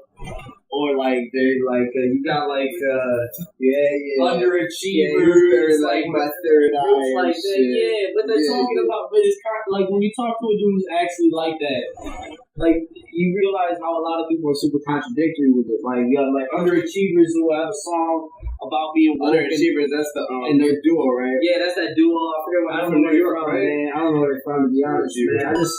I know they got this video where they out in the desert and shit, and they trying to be all like trippy and like, I'm guessing Flatbush. And they do all this shit, man, to like try to promote third eye, open consciousness, that type of shit. But at the same time, you talking about smoking blunts and fucking bitches. Like if you were really focused on your consciousness, you wouldn't be talking about fucking bitches at all, man. There would be so much more important shit to you. And I feel like Ab Soul is the only dude out here that's really like talking about like Nibiru, the fucking Lost Planet, shit like that, and all that other shit. But he'll make like hard songs out of it. He's not. I don't like, and that's the thing. It's all about rap music. It's all about being a good translator to me. Yo, I didn't know their names. Okay, it's Issa Gold. Okay. And Act the Savior is the underachievers. I didn't know their names. Like I know older like. Yeah, shout out underachievers, but at the same time, I'm sorry I used them as a negative. They are from Flatbush. I mean, I'm sorry I'm gonna use them as a negative example. Because I do focus on this shit, but I just feel like that in that case where like you try to promote this like third eye, like awoken type vibe, and it's like there are certain people that live that shit, and those are the dudes I want to hear it from. You know, and I feel like Ab Soul's a dude that lives that shit as opposed to like somebody. I don't want to hang out with Ab Soul. You know what I'm saying? Like Ab Soul would be a weird dude. That'd be a weird chick. I'm trying to tell you too much. I'm just like I need to relax. He'd be conspiracy all day, like. Pretty much. Let me tell you about the government. You'd be like, nah, chill, bro. Alright, man, let me get my questions in. So, you gotta tell me about your writing process. Like, when you go to write a song or when you go to write a beat. Alright, at this point, man, I don't really have much of a. Alright, I've been like, it's cool, it doesn't have to be you saw my notebook, man. You saw my notebook. You see these two verses. These are two features, man. Like, I only write the features down. Yeah, I love that you write. But that's what I'm telling you though, is that I don't. And it's that I write the features down out of like respect or whatever. But when I'm like, as an engineer, one of my biggest pet peeves is when someone brings a notebook in the booth and you can hear the pages ruffling. You know what I mean? Like, if it's just like any. Why are other niggas in the booth? I don't get this. I don't understand. I don't like that shit. I like just. When you're there and that's it. Well, not even then you'll have a dude with a notebook and he'll be fucking rapping, you know, like the cat in the hat. He sat on the mat. Okay, so why? And then you'll hear the notebook turning pages. Why is he there? I mean, if you reading your raps, like for me, like you gotta come ready, man. Like if you gonna record, I'm gonna fight. But like I already like I'll feel you out before I invite you to record. So I'm usually not dealing with like too much riff-raff, let's say. But a lot of the times, like, yeah, I don't like to deal with a lot of dudes who like, well, you know, like, you can tell if they're reading. You know what I mean? Like, I only write my raps, and if I'm writing my raps, I want to read my raps when I record them. It's usually the mentality on it. So when they're recording, you can hear them reading. Like, you can hear the tone of, like, change of them trying to pronounce words that they wrote because they don't know how to read their own handwriting, shit like that. You know what I mean? So I always like to. Why is he in there, though? I've never. Why is that person in there? I mean, you know, that's not my place, though. You know what I mean? I thought it was your studio. Can't you just kick him out? Like, get the fuck out. Want your money? I mean, listen, man. Like I said, man, people around here broke. I'm no exception, bro. Like, I'm broke as everybody else. Everybody else out here. So if you paying me for studio time, it's my job to guide you with the best of my ability, man. That's my job in the moment. You know what I mean? Like I'm not there to fuck around. I'm not there to tell you suck. To argue, tell you get the fuck out. I'm either there to make you better, and if I feel like you might be a lost cause or I can't make you better, I'm kind of there to just do what you asked me to do, what you paid for. And, like send you home with a song, man. That's my job at the end of the day. It's not my place to judge you. I'm not Simon Cowell, you know what I mean? Like, I feel like people are afraid that they'll record somebody stupid and that stupid joint will get really big. But I'll tell you what, man, I did a stupid joint. I recorded, alright, it's not even stupid. Shout out, alright, my boy's Taco Truck. Taco Truck is a comedy troupe, man. They do videos on they drop like videos on Facebook, shit like that. I don't know. You might have seen the video. Most recently on World Star, there was a video of the Chick-fil-A chickens or cows all fighting in like a mosh pit, that type of shit. That's Taco Truck. I've engineered a bunch of their tracks, man. They do rap like parodies and shit. They got this song called In My Romper. So fucking bitches in my romper. When those male rompers dropped. This was like a couple months ago. I don't know if you remember this. Let me jog y'all memory. A couple months ago on Kickstarter, there was a company selling male rompers, the short t-shirt combos. Yeah, those was hot, bro. And they was hot for a minute. And so they made this song called Fucking Bitches in My Romper. And I engineered that shit. That shit got 6 million views in like 2 days. 6 million views. 6 million views in 2 days. My most successful song to date. 6 million views in 2 days that I've engineered. And it was a parody song, you know what I mean? Like, by some white boys. And I'm like, I'm grateful for it though, you know what I mean? Like, they did their thing. They put their thing on they put their videos on the proper channels. It's a funny video. They did what they had to do. They like to make little parody songs. So I work with an artist like that. If I can work with people that want to joke around and not take it seriously at all, I can work with, someone who wants to take it totally serious but just isn't good. You know what I mean? Like, it's not my place. You have a name for the studio? Nah, man. At this point, it's my... Alright, so, like, at this point, I'm just more of a mix master engineer. I get tracks sent to me. How I make a living is, I get tracks sent to me, and I'll either mix and master them, or I'll just master them. You can do that. That's my bread and butter right now. So that's how I'm making money. That's what's subsidizing the studio. That's what's subsidizing my What do you think you're best at? I'm best at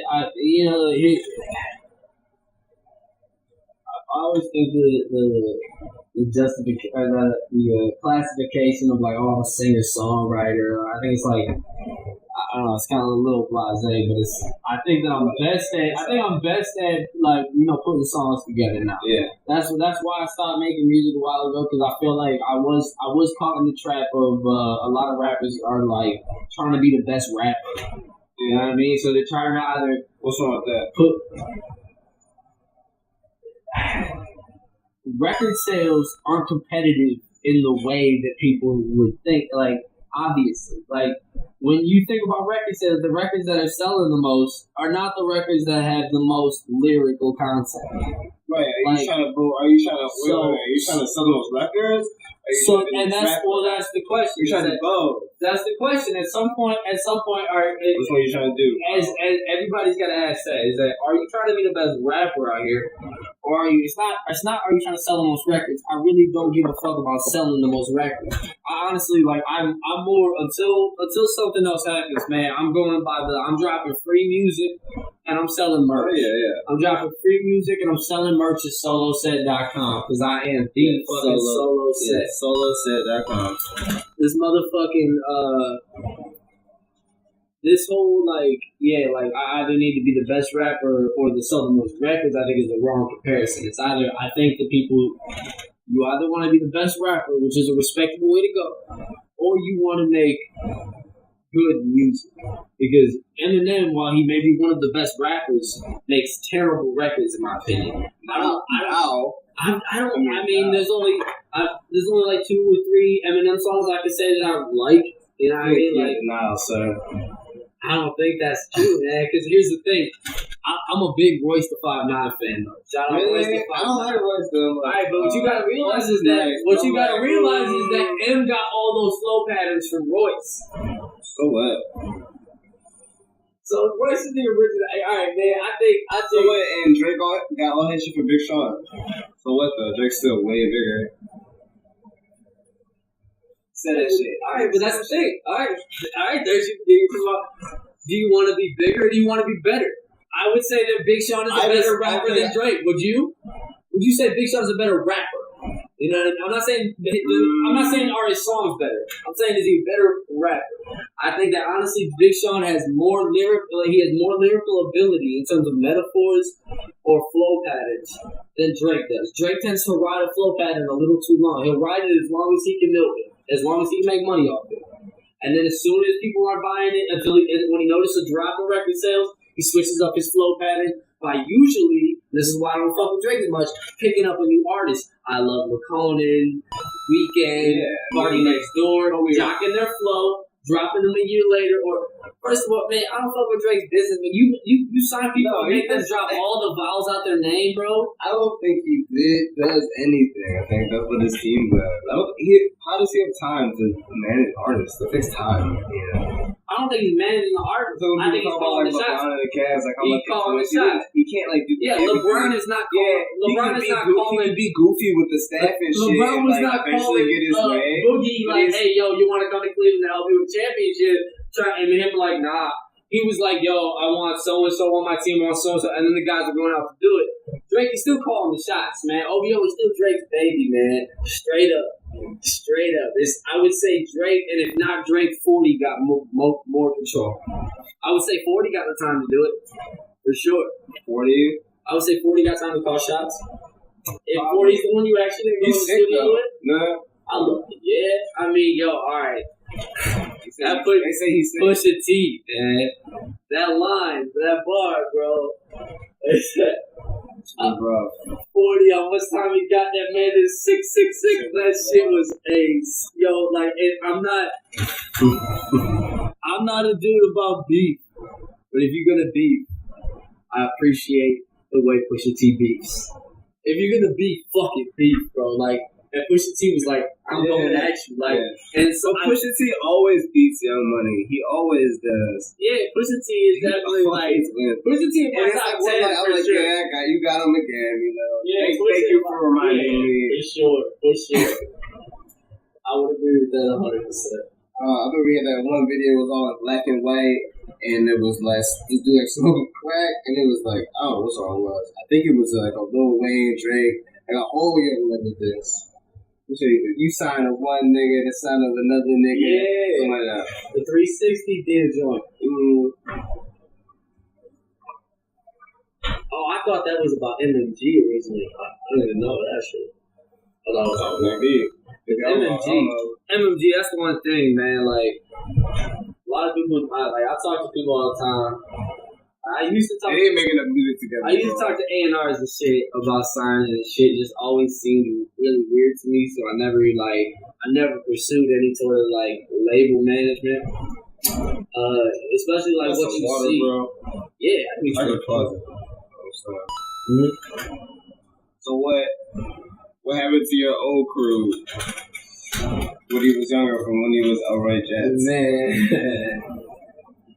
And I mean, what happens to all crews, man? Like, people fall out. Like, I mean, I had some boys I used to fuck with, and I don't fuck with them no more. That's about all. People grow apart. That's about all it is. Yeah, that's not like it's some crazy shit. It's not that crazy. Like, it's just people you realize, like, you know, like you trying to grow. I mean, whether it be as an artist or a person, and then you'll look around you, and you'll see whether or not the people around you are actually It doesn't have to necessarily be helping you get there. A lot of people want support, and I feel like that's not. You shouldn't be asking for support, but at least not be a hindrance. Like, are you a hindrance to my progress? Is your existence beneficial to me? Is it neutral or is it bad? And when I was looking around, man, I just felt like everything around me was looking bad. My boy Grimy Castro is the only dude I still kick it with from, like back in the day. You know what I mean? Like, that's why it's just me and him. And it comes down to, like, yeah, personality clash and shit like that. But then it's like work ethic. The real question is, like, so you grow apart, but when you see that person, what is it? Is it awkward? Is it a problem? For most of them, it's cool, man. For most. I would say for all but probably like two people, and they know who they are. Yeah. Like, it's cool. Those two people is probably on site, man. Like, but and it's not. It's not on site necessarily. If you leave me alone, like at least the argument. You leave me alone, I'll leave you alone, man. I preach live and let live, man. Like, I don't get, like, if I see a spider in the house, I don't kill that shit. I put it outside because I don't got no business killing it. Right, it's supposed to control, not kill. I'm not trying to out here be a killer, man. That's all it is. I'm trying to make good music, and I got what I got going on, and I focus on that, and everything else is just like, it's whatever to me. Like, I don't have road rage.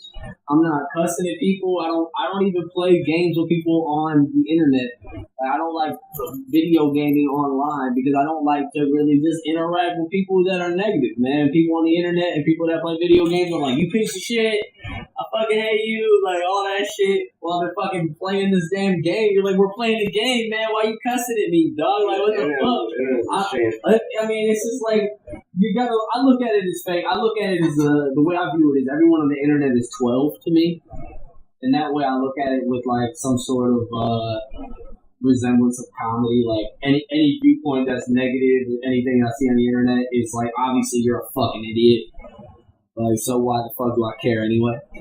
I think people get too hyped on the internet. I also think people put too much on the internet, man. Like, I don't, like, y'all check my Instagram page. Like, I'll post when I have something to post, man. Like, I'll post when I'm, when I got something going on, or, like, when I feel like I want to share what I'm working on or whatever. Like, I'll post that shit. But I don't feel the need to post every day for my brand's sake. You know what I mean? Like, I feel like it's all about your brand today. Don't forget that, everybody. Like, it's all about your brand, no matter what you're doing. It don't matter if you rapping, if you singing, if you sewing clothes. It's all about your brand, your Instagram brand, all that shit, whatever the fuck now. So if your brand, people feel like they gotta, people gotta follow me, people gotta know who I am, all that shit. I gotta post today. I gotta do something. People gotta know what I'm doing today. It's like, I don't feel the need for that. Like, I feel it. Like, I'm a pretty private guy. I do what I do. I do it. Obviously, I put a studio in my house, so I don't have to go to a studio every day. That's the only reason. One, I'm not trying to pay you $120 for a 5-hour session, and two, I have the ability to not, so why would I? I just bought this shit myself, I do it myself. That's why I don't really run a studio at my house. I don't give my studio a name because I'm not really like trying to have people come through. My name is out there. People know that I engineer. You send me tracks, I'll mix them, I'll master them, I'll get them back to you. Other than that, it's for me to experiment, get weird. Because that's the thing, man. I get weird when I record. I don't know any songwriters, whatever. If you're experimenting music, man, like, you want to get weird. I want to be comfortable when I get weird. So usually I'll wait till all my roommates leave. I'll be alone in the house. I'll put on my beats, and then like I'll have my bars right now. I'll be spitting my bars. I'll spit them like in different ways. I'll spit them hard. I'll spit them loud. I'll spit them soft. I'll fucking do weird voices when I spit them. Like the human vocal cords are really meant to do anything, man. Like if you have capabilities to make a noise and it's funny or it's hard, make that noise.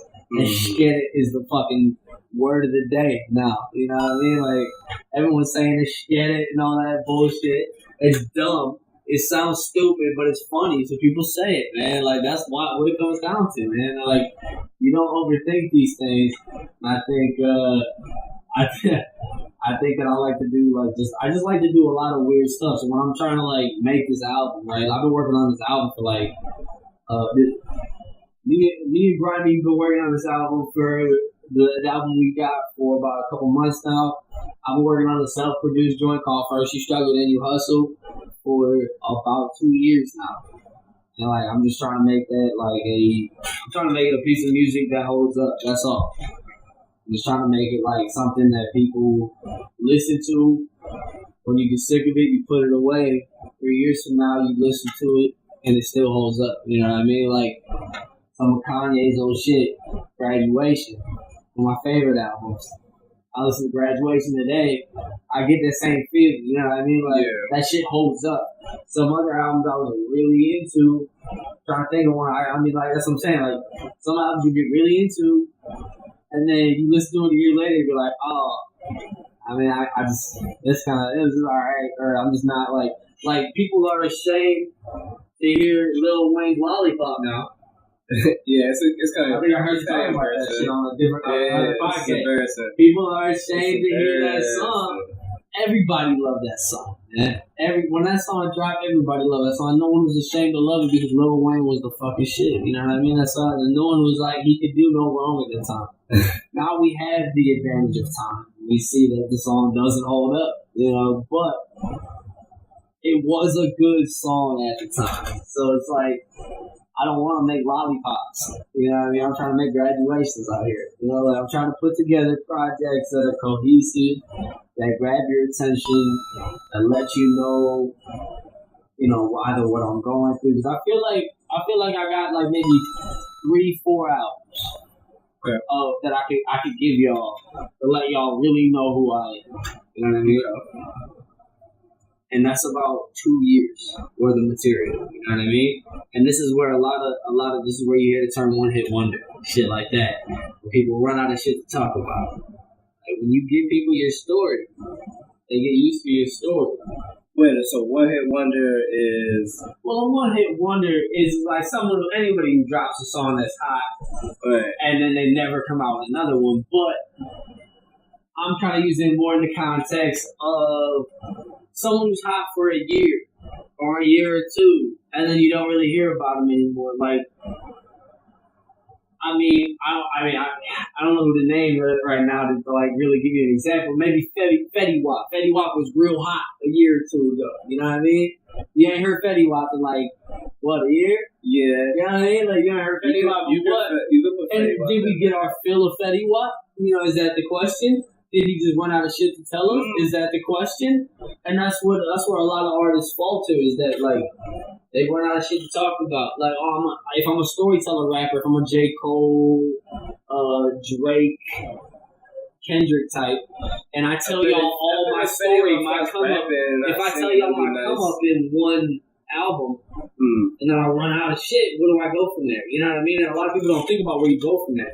And I think that there's a open market for storytelling in rap, and just in a different context in terms of actual authors as opposed to rappers. You know what I mean? Yeah. Like, so it'd be like, I come up with a fucking character, a story, the whole thing, right? And this would be years from now. I'm not saying I'm doing this right. Okay. But I would come out and say like, I make a cowboy.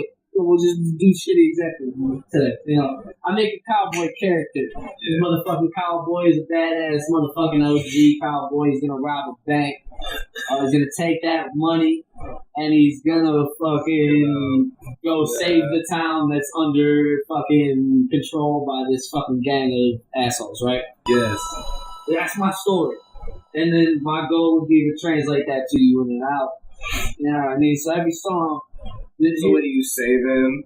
Here's where it gets tricky, is that you don't want to be like we already have like a Lin-Manuel Miranda guy, you know what I mean? Like that dude, the Lin-Manuel Miranda, he made Hamilton. He made Hamilton the musical. Hamilton the musical. For those who not him, Hamilton the musical is a musical, I guess, in Broadway. I've not seen it, but I've just heard of it on TV. Right. It's a musical on Broadway that's a rap musical about Alexander Hamilton, one of the founding fathers. So he's got. So it's basically like a rap musical. His whole life is portrayed in these rap songs, like pop rap kind of combo mix songs, but they perform it on Broadway. It's like, it's the biggest shit. So you got a guy doing it, but that dude isn't, as authentic as, say, somebody came from the streets. So, like anybody who grew up with it. So I feel like there's an important role for actual rappers to tell stories other than their own. And for them to challenge themselves, like I just feel like you can't tell me you're working hard enough when I come up with 5 new songs a day. You can't tell me you're working hard enough when I can rap literally anytime, any day, and then rap some more and about anything because it's just possible. Like it's probably anybody can do it. If you do it for long enough, you'll do it. You know what I mean? Like so. What are you working on now? Right now, I'm working on Kill the K with Grimy here with Castro. We're working on I would say a tight 6-8 track mixtape. Okay. And then other than that, I'm working on First You Struggle, Then You Hustle is my self-produced. I call it First You Struggle, Then You Hustle, man. If there's anything, I would say if there's anything I would say about it, man, that was a little bit off. Kill the King's coming out August 1st, and then we got music videos of that dropping from there. First You Struggle, Then You Hustle, I'm working on. I've been working on for about 2 years now. I'd like to say it's done when it's done, but I'll put a deadline on it. I know, I just know myself. So, but that one's more. That one's like I say it's my album, man, because it's introspective. It talks about where I've been, the mentality I keep to keep it going, man. Like I just feel like I've heard the term struggle rap before. Like this dude's a struggle rapper, shit like that. For any struggle rapper. Yes. And I'm trying to coin the term hustle rapper, man. Like, so I'm a hustle rapper. I don't like to because I don't like to talk about if you go struggling. If we all struggling, all right, here's the thing: we all struggling, man. And what's the way to stop struggling, man? Hustle. First, you struggle, get some muscle. Then you hustle, then you shine. All right, so this is my credo, my motto, man. It's like, so you struggle, everybody struggle, man. Like everybody's struggle is different. Everybody's struggle varies in degree. So you have to look at your struggle and just know that you're struggling, and not focus on the fact that you're struggling. Everybody struggles. Everybody struggles. You know what I mean? Like there's not a person on this earth that doesn't. Rich people struggle. Poor people struggle. The struggles are different, but it's a struggle because we're trapped in our own brains. You know what I mean? Your brain is the organism. Your body is just what your brain made to walk itself around. So your brain that's what you trapped in. You know what I mean? So everyone's got some sort of internal struggle, man. Like, so for you to get out of that struggle, man, it means being real with yourself, man. Like, and I feel like we live in a culture of condolences. I'll say that. You know what I mean? Like we live in a you're condolences. You going through it? What do you mean? Like your family got hit by a hurricane. I feel so bad. I'm so sorry. You know what I mean? Like my condolences. What did I do to help you just now? Nothing. You know what I mean? But I gave you my condolences and let you know that I feel bad for you because that's what we think that people need is for us to feel bad for them. When in all actuality, what you feel about a situation does not matter at all. Like what your current feelings of your surroundings and your actual environment is of no importance to the reality of the situation. You know what I mean? So you got to know that you're struggling and just say that, okay, I'm struggling. What do you do to stop struggling? You work your way out of it. There is nothing on this earth, man. Like, we all learned that Miss Cleo was a fraud, man. You can't see the future. So there's no answers out here, bro. One, there's no answers and there's no ticket to the top. That was funny as fuck. I'm just saying, bro, like, You can try your luck. You can go on. So you think you can dance? You can go on American Idol if you think that you can change your life overnight. But it's not gonna happen like that, man. It's not gonna happen. Like if you want to change your life, you gotta struggle and you gotta hustle through that shit. So what I would like to say is that I make hustle music.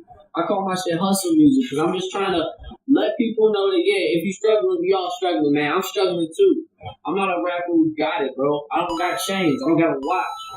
You know what I mean? I got fucking nothing, bro. Like, I got nothing, but you gonna see me get something, you know what I mean? Like, you gonna see me get something because I know what I can do, and I know what I'm doing right now, you know what I mean? And I'm currently working, and I work every day. So I'm comfortable telling you that I'm working, you know what I mean? So, and I feel like there's nobody out here showing people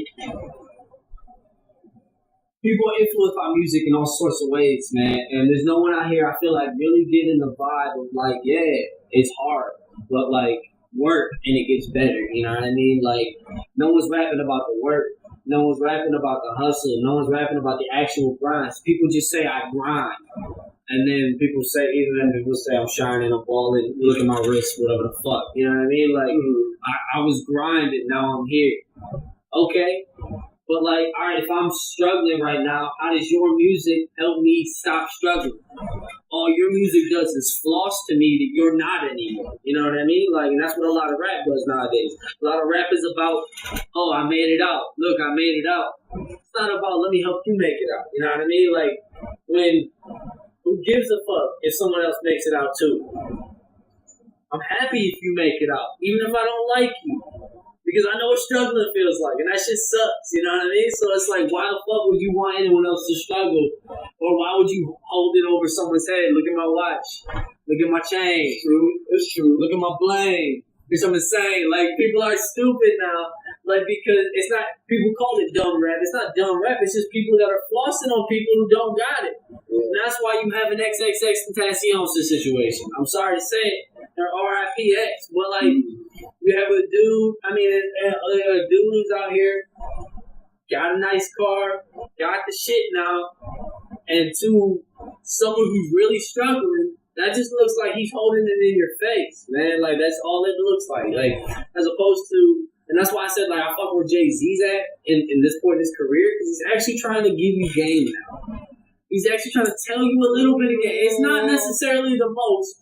It's not necessarily, like, super helpful. But he's at least trying to tell you, like, what your priorities are fucked up. Like, not worried about. He got 2020 vision.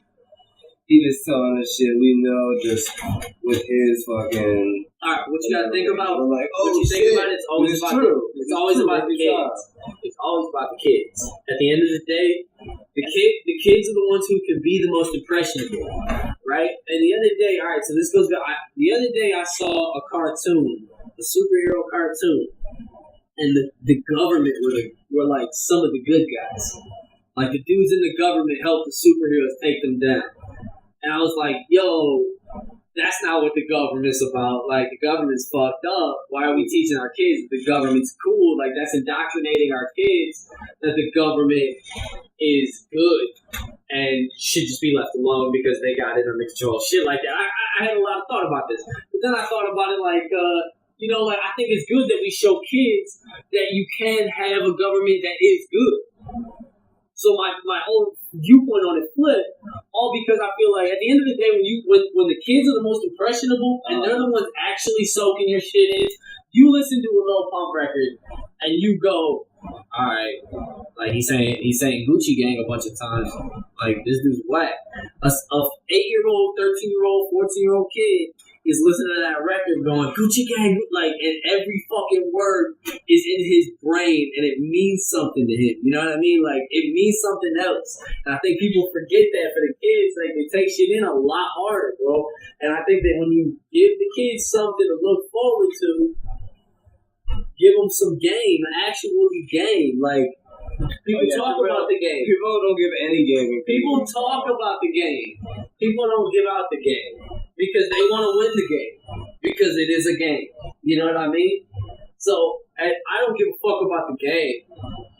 If I make money, cool. I like to make money on my own accomplishments. You ever get any rap beef? Rap beef, dog. I'm ready for it, but I'm not trying to. I'm not ready for it. I'm not calling out. I'm not calling out shit, dude. Like, never. That's not what I'm about, dude. Like, I'm about giving good music. I'm in the studio. I work. What are you gonna do? You gotta leave. No. All right, I look at it this way. I don't want any smoke, but if you come to me with smoke, I'll smoke you. You know what I mean? Like, I'm too lyrically gifted. I'm too intelligent to not do my research. And I will find out what you don't like about you so fast. And, like, a part of me is waiting for a beat, bro. Like, I'll be honest with you. Part of me does wait for a beat because I know, I'm ready for it. I just think it'd be fun. And I think that I have a different approach to beef than a lot of people. Because there's not much that embarrasses me, man. Like, nothing embarrasses me. I don't give a fuck, really. Like, I'm out here, I'm doing this shit. Like,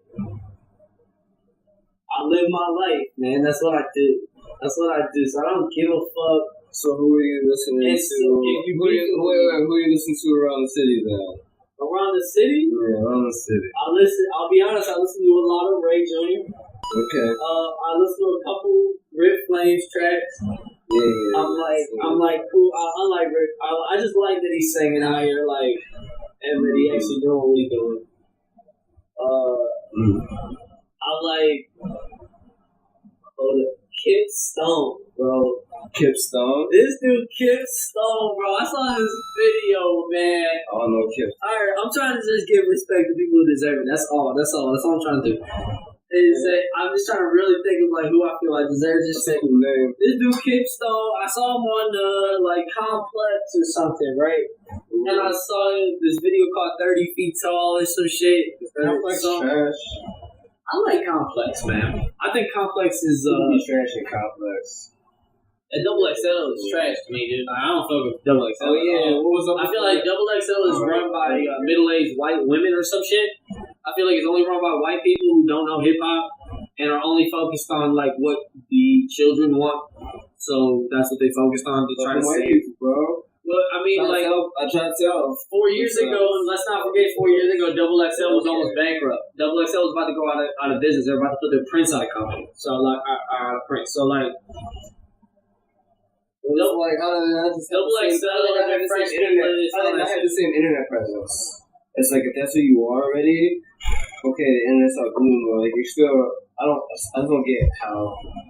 I fuck with Complex because I feel like like they've never not been true to what they've tried to represent, and that's a lot of whiskey.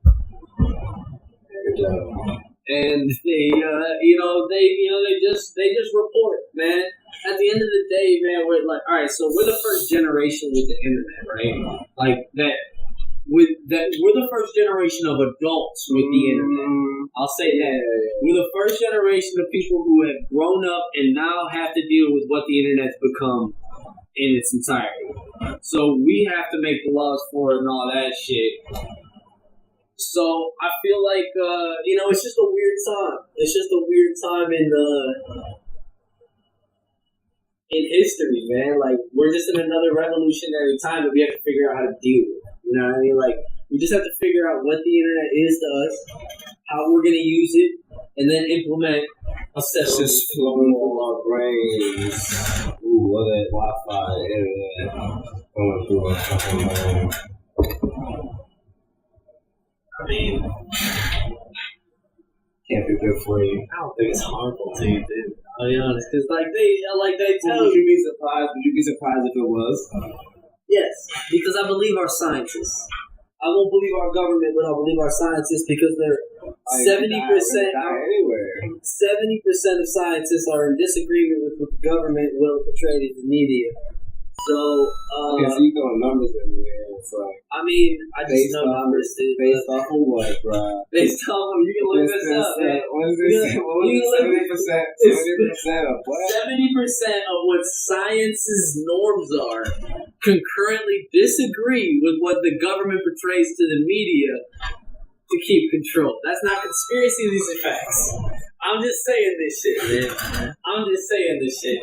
And it's only on certain subjects. And I'm talking global warming. I'm talking political control and its impacts. I'm talking. Okay, if they're doing all that, why would that be surprising? It's not surprising. It shouldn't be surprising to anybody. It shouldn't be surprising to anybody that this is where we're at. And this is why I'm saying, like, when do we start realizing that we live in times of change? You know what I mean? Like, when do we start realizing that, like... That's what Obama said, I'm pretty sure. It's not... Alright. I feel like, close the door, man. These dogs getting up here again. Fucking up the interview, man. What's up, dogs? What's up? Yeah, man, we live in times of change, man. We gotta switch who we have representing us as a people because it's not working, and I think our system doesn't work on the whole, to be honest with you. I think it's time for us to actually take a cold, hard look at capitalism and what the benefits are, what the negatives are, and then come up with an alternate system to fucking deal with our issues from there, man. Because what we got doesn't work, man. Who we got representing us doesn't work. So I can't fuck with it, man. Like, I don't fuck with the way we do business as a country. Sometimes I'm not proud to say I'm an American. I will say I'm an American wholeheartedly because I know that I try to keep a good heart, and I feel like the only way to change something is to stay where the problem is and deal with the problem and hopefully change the problem. You know what I mean? Like, I hope to be a part of a better future for this country, man. Like, I feel like, it is our responsibility as entertainers, for sure, to at least be educated with what's going on and to realize that we have, a voice for change, man, and to actually use that voice for change to change shit. That's it. Like, you gotta be educated out here. You gotta know what's going on, and then you gotta also know how to change it. And then I think that's the problem. That we all know what's wrong in this country. Everybody knows what's wrong. Most people know what's wrong. They may disagree. But they know what the problem is. It's not about knowing what the problem is. What it comes down to, man, is that we only care about money, man. As a government, as a system, we're set up like a business. We always have been. That's how Trump got in the office to say, I'm gonna run the White House like a business. But we've been doing that for years, man. Like, we've been doing that since the 40s, man. Like, since the 40s. Our government will run like a business. It's only concerned on making the most money. That's why most of our products come from China. And all of our labor comes from slaves, still. Even though they're not our slaves, they're somebody's slaves, man. And that's why I don't fuck with the way we do business. It's been proven that you can do business other ways and be successful. Look at other European countries, Sweden, Denmark, shit like this. Granted, they don't have the racial divide we have, but I'm just saying there are solutions that we will never consider. And it takes a shift in consciousness on a national scale, and that's so hard to achieve that it's almost inconceivable. You know what I mean? Like, it's like you'll never change everybody's mind. And then what does it come down to? I don't know, but shout out to fighting like earlier. Shout out to fighting, man. Yeah, a lot of niggas fight anymore. That's crazy. Nobody fights anymore. Nobody can fight. Yo, 8 out of 10 people could. Let me say fight. this, man. It's funny. As someone who's been in many fights, man, I'll tell you I've lost fights. I'll tell you that I've won fights barely. I'll tell you that I've cried in fights. I'll tell you that, like, after a while you get used to what? I've cried. Alright, so my boy Matt, shout out my boy Matt, in middle school, he used to live by the middle school, and we used to meet in his house every day. And in his front or backyard, depending on the day. You got this old creeper weed. We would put on boxing gloves and fight each other. And then eventually it evolved. Eventually it evolved to no boxing gloves and people just fighting each other. So, at a point you get used to getting hit. Then I ride BMX, man. Like, I'm used to falling on concrete. I'll fall down steps. I'll fall off rails, shit like that. I'll bang my head on the cement from 10 feet up. I'll wake up 10 minutes later. I'll just have to kind of shake it. I'll deal with whatever just happened, whenever the fuck I deal with it. But it's like, I just feel like, it doesn't hurt that bad to get hit. If you're afraid to fight, you really are that big of a bitch. Shout out to fighting. That's all. Shout out to fighting. Yeah, if we would just fight it out, it'd be alright. Like, I mean, dude, we would be so much better at fighting. Because a lot of people who are even winning don't even like what they're doing. That's why little motherfuckers is running the game right now, bro. Because they just got guns. They ain't got no fight skills. It's easy. It's easy to be tough and make you kill somebody. Yeah, I mean, it is. I mean, it's like all I have to do is make a purchase as an American, and then now I have more power than most people, and I can kill you. I can take you out, and now I feel like a boss, so I'm gonna act however I want to act. And if you try to check me for acting any sort of way, I'm gonna kill you. That's why we got violence, man. Like, I mean, we just gotta. I mean, I'm not down for getting rid of the guns because I feel like at any point, if war were to ever come, we've never been challenged on our home turf, bro. But if war were to ever fucking come here, bro, I'd want to be ready. Wouldn't you?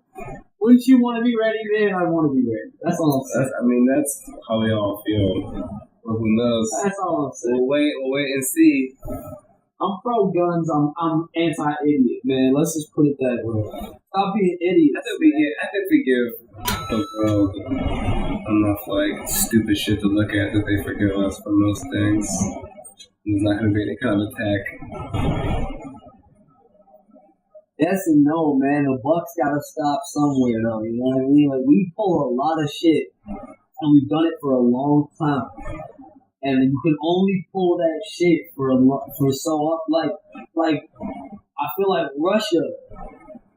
Everyone in the world is getting hip to like how Russia operates, and they're not hip to it. They're like, Russia, you gotta stop this. And they're like, we don't know what you're talking about.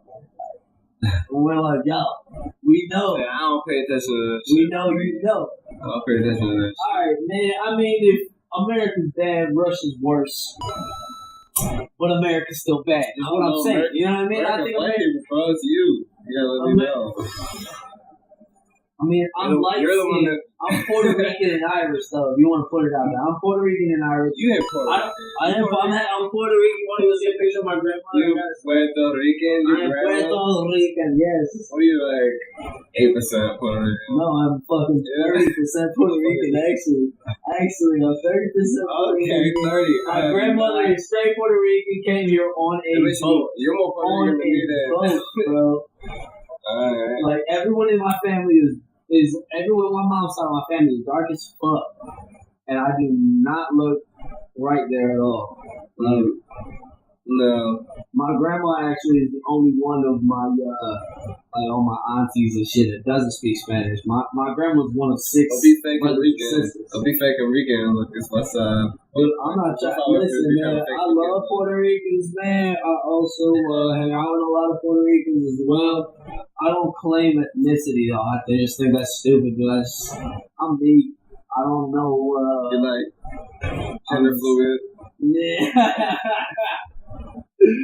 Nah, bro. I'm just like, yeah, like, and that's well. Here's the thing, bro. Like, as a white dude, let's put it. You can't see my quotes, America, but it's quotes. As a white dude in Euclid, where everyone's dark skinned, like they're dark skinned black. They're not mixed. They're not.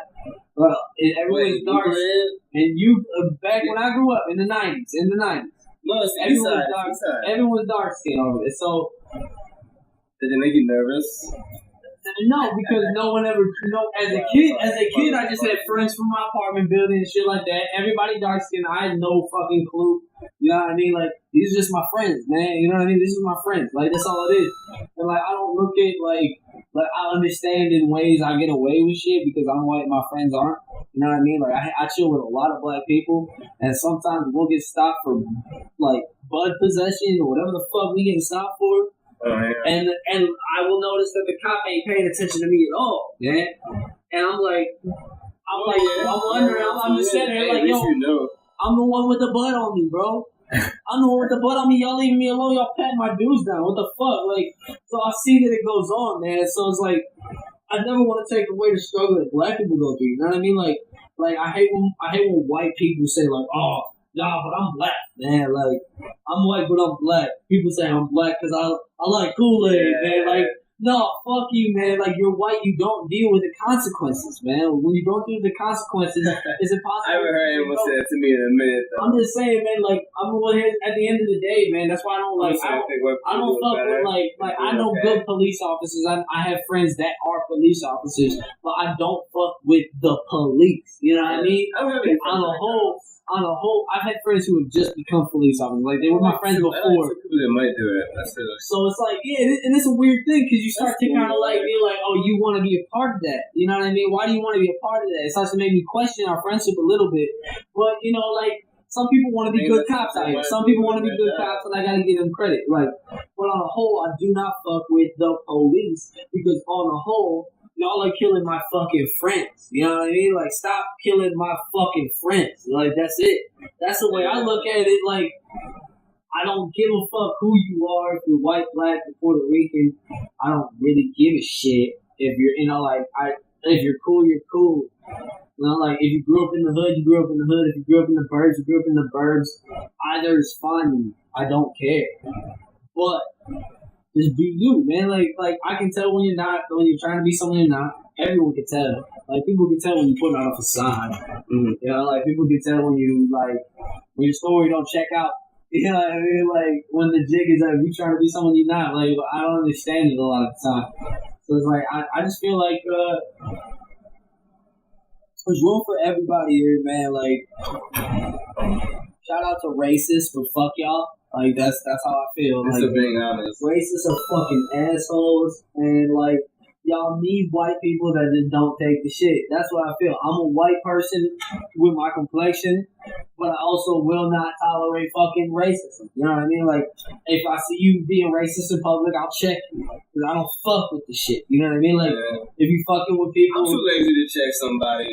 I mean, like, you see someone crazy, you might know rapping, some so it's crazy like what happened. Yeah, I'm saying, what happened before that? You know, was it a song? Was it something they said to you in person or through the phone? You know, for it to be like that when you see them. I'm too lazy. I don't care.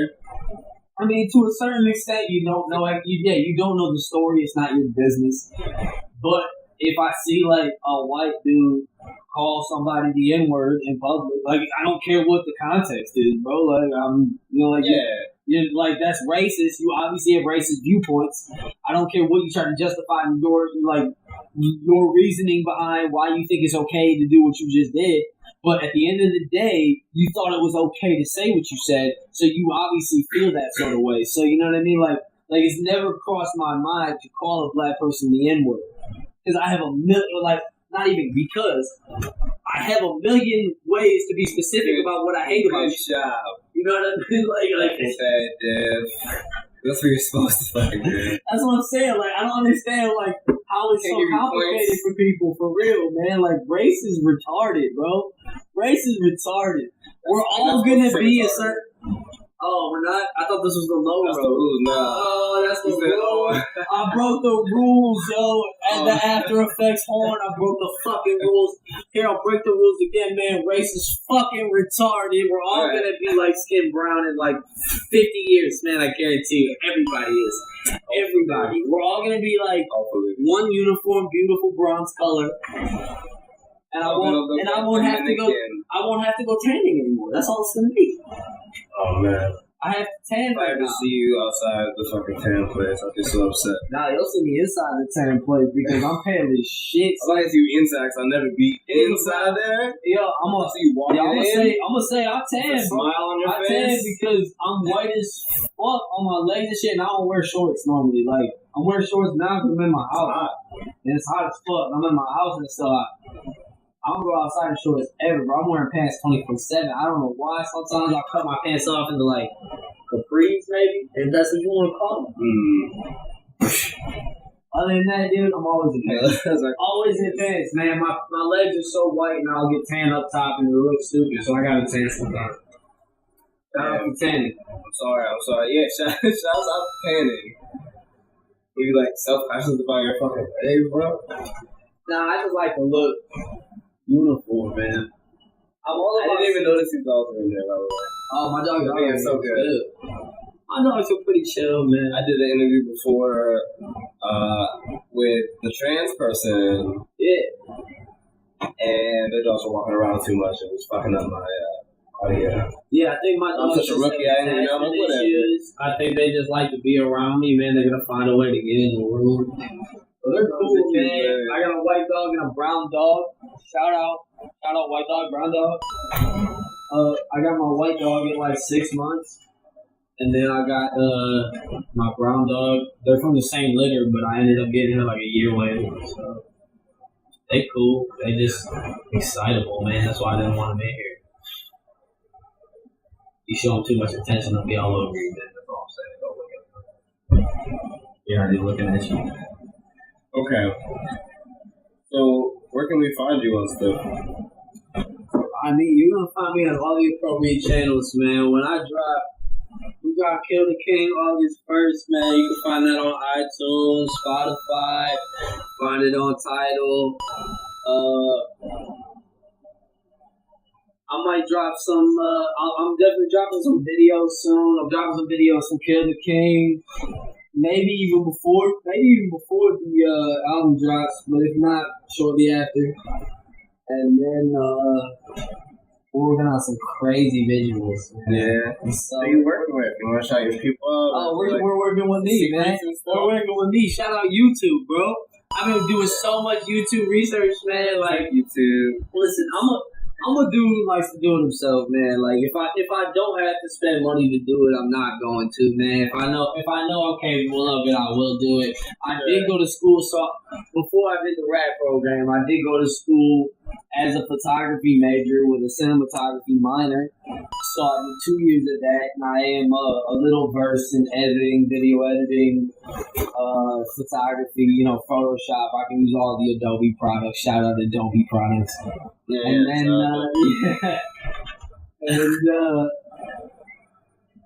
I just feel, like I got a lot of songs I'm trying to do videos for. So I'll find people to work with, like what songs.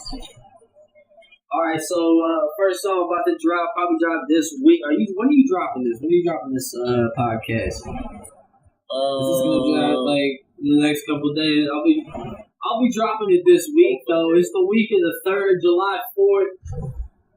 On the 9th, man, Duffel Bag, Dev on SoundCloud. You'll be able to find the song Duffel Bag. That'll be the first track I'll be dropping. That's the single. That's probably leading with the summer with.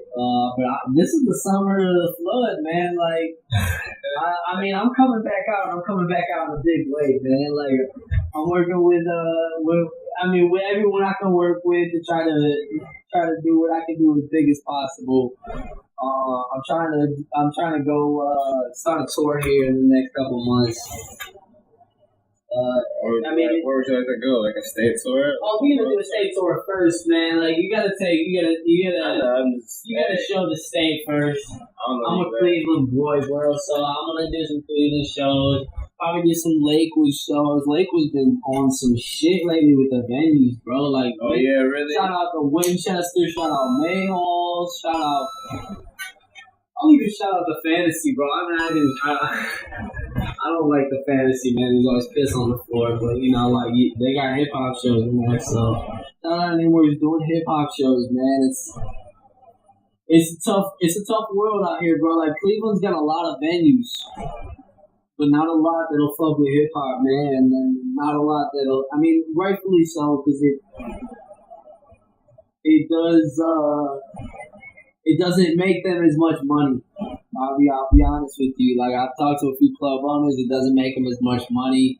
People don't spend as much as the bar. The ticket price is usually lower. The attendance is usually lower. So I feel like we need some giant overhauls in the city as to how we conduct shows, and I'm hoping to be a part of that shit. Honestly, because I feel like we can do shit a lot better. I'm hopeful that we will do shit a lot better. And I feel like, I don't know. I feel like it's not hard to do the right thing, man. I feel like we got a lot of janky promoters. We got a lot of venues that don't see the value in booking hip hop acts. And I think that's just because the shows are structured a little bit poorly. Like when you get a band that comes to Cleveland, like the bar owner's there, the promoter's there, all that shit, man. Like they'll be there, they'll be talking about how you want to do the show, what's your lighting situation, you want a smoke machine, what the fuck you want this at this time, like all that shit. I've never been to a hip hop show where they've asked me more than 4 questions. You know what I mean? Like they're like, "Oh, you good? You want a mic check real quick? Maybe not." I don't know. Yeah. I've been asked to mic check maybe 4 times. I've been asked to run really like a sound check, like an actual run through of my set maybe 4 times in my career, and I've done probably over 100 shows in 5 years. Okay. So that should tell you everything you need to know about the Ohio music scene and how we're doing business. And like we don't give the artists the respect they deserve because we don't put the time into what we need to put the time in. It's all about how much money can we make immediately because everyone's trying to make a quick buck, man. Like, and until we actually fix that problem, man, it's not gonna do anything. So I feel like all right. This is the freshman class, right? You said something about it. I didn't know. Alright, so rattle me out freshman classes. So it's Ski Master Slump God. Love him, dude. Shout out Ski Master Slump God. That's one of my favorite artists right now, man. Ski Master Slump God is the new Busta Rhymes, bro. Yeah, he's like Wu-Tang. Alright, fuck it. Shout out Ski Master. Okay, Lil Pump.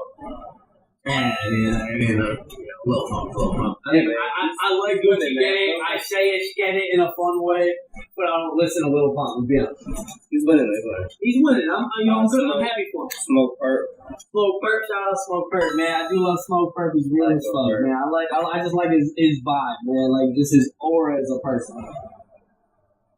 Stefan Dom. I don't know. Yeah, I don't know. Maybe I've heard it. Sounds familiar, man. Maybe. There's a girl here. Oh, maybe. Yeah, it's gotta be her. Black Boy JB. I've only heard one check, man. I'm trying to remember the name of the check. It was alright. Alright. He's alright. I mean, I gotta do more research. I can't say. YBN in the mirror. I don't understand how him and his brother are famous. I just don't get it. I don't get where did they come from. I've heard their tracks. I don't get the appeal. It sounds like every other young motherfucker with dreads trying to make music. I don't get it. I'll be honest. I don't know. It kind of seems like seems like a plant to me. Seems like an industry plant. He's like industry plant. He's like TK. He's like TK, but TK's in jail. He's not in jail. Yeah, but like it's YBN Ymir or YBN what? What's the other one? Oh, there's a couple. There's a couple of right. There's like but there's like a whole crew of them, and it's like where'd y'all come from, man? Where the fuck y'all come from? Or something. How one of y'all date like China? Yeah, it's the where y'all coming from? Yeah, the Rich Forever dude. Where you coming from? I don't get it, man. Oh yeah, all right. Wi-Fi Funeral. I think Wi-Fi Funeral was the best one on there. Is he like the emo dude? I mean, he's got some emo songs. Here's the thing, man. I'm not a super big fan of. It just seems like to me like hip hop is just now discovering an emo wave, and I'm not into it, bro. That's why we got like Uzi Vert and fucking Lil Peep. Trying to think of Wi-Fi Funeral, like all this like y'all rapping like how My Chemical Romance sing. I don't fuck with that shit, bro. Like I wasn't on the emo shit when it was popular in punk. I'm not on the emo shit when it's popular in rap, bro. Straight up. Who else we got? Trippie Redd. Trippie Redd actually is someone who, at first, I'll be honest, I didn't understand why people were fucking with him. And then I started really like, the more he's dropped, I've actually been like, alright, I'm into these tracks. Like, he's on kind of the same vibe of like an emo type.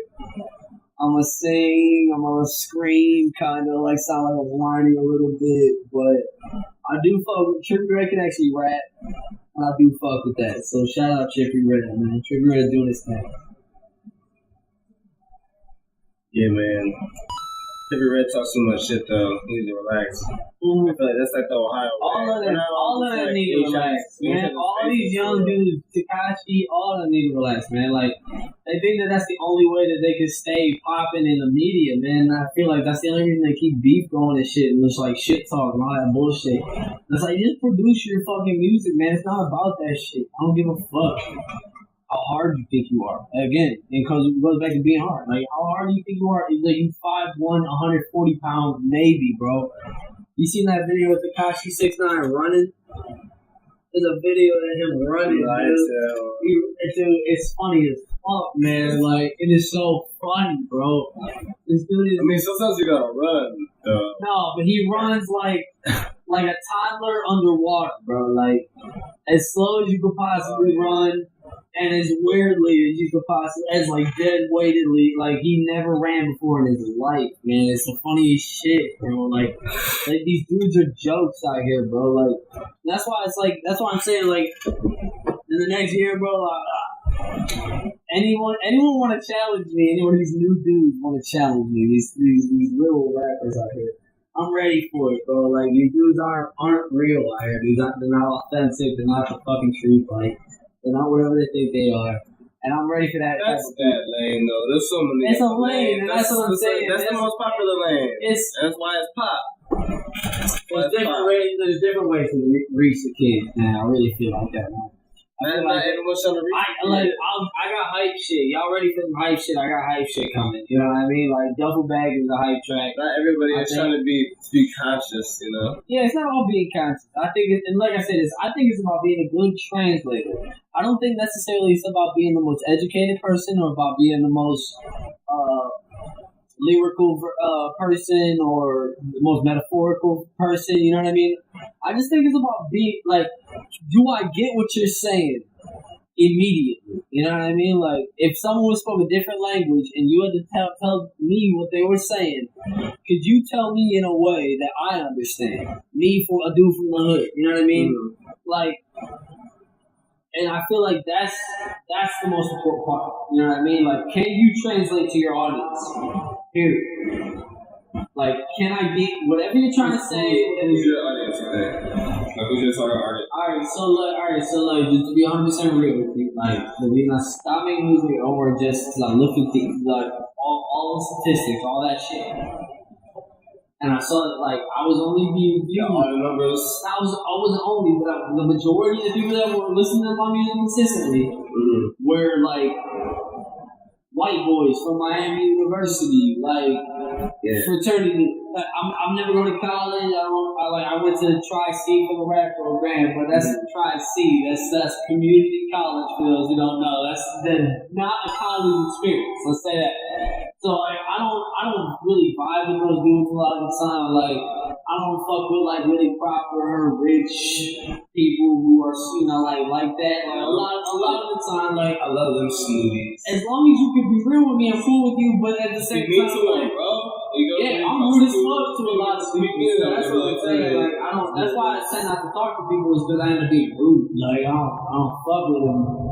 It's not because I don't fuck with you. No, you don't seem very rude. I'm a nice guy, dude. I'm a nice guy. I got manners, man. I know how you should conduct yourself in public. You know what I mean? But, like, if I'm at a house party and you like on some whack shit and you try to fuck with me, I'm gonna let you know who's at the house party still. I'm good. First of all, bring house party. Shout out house party, shout out kickbacks. Remember the kickbacks 2 years ago? Remember that shit? 2 years ago it was all about kickbacks. It was all about bumping John K. John Kennedy is one of my favorites, man. He's a good. He makes music you can put on in the background, like I was saying. Yeah, that's what it is. Yeah. What about Currency?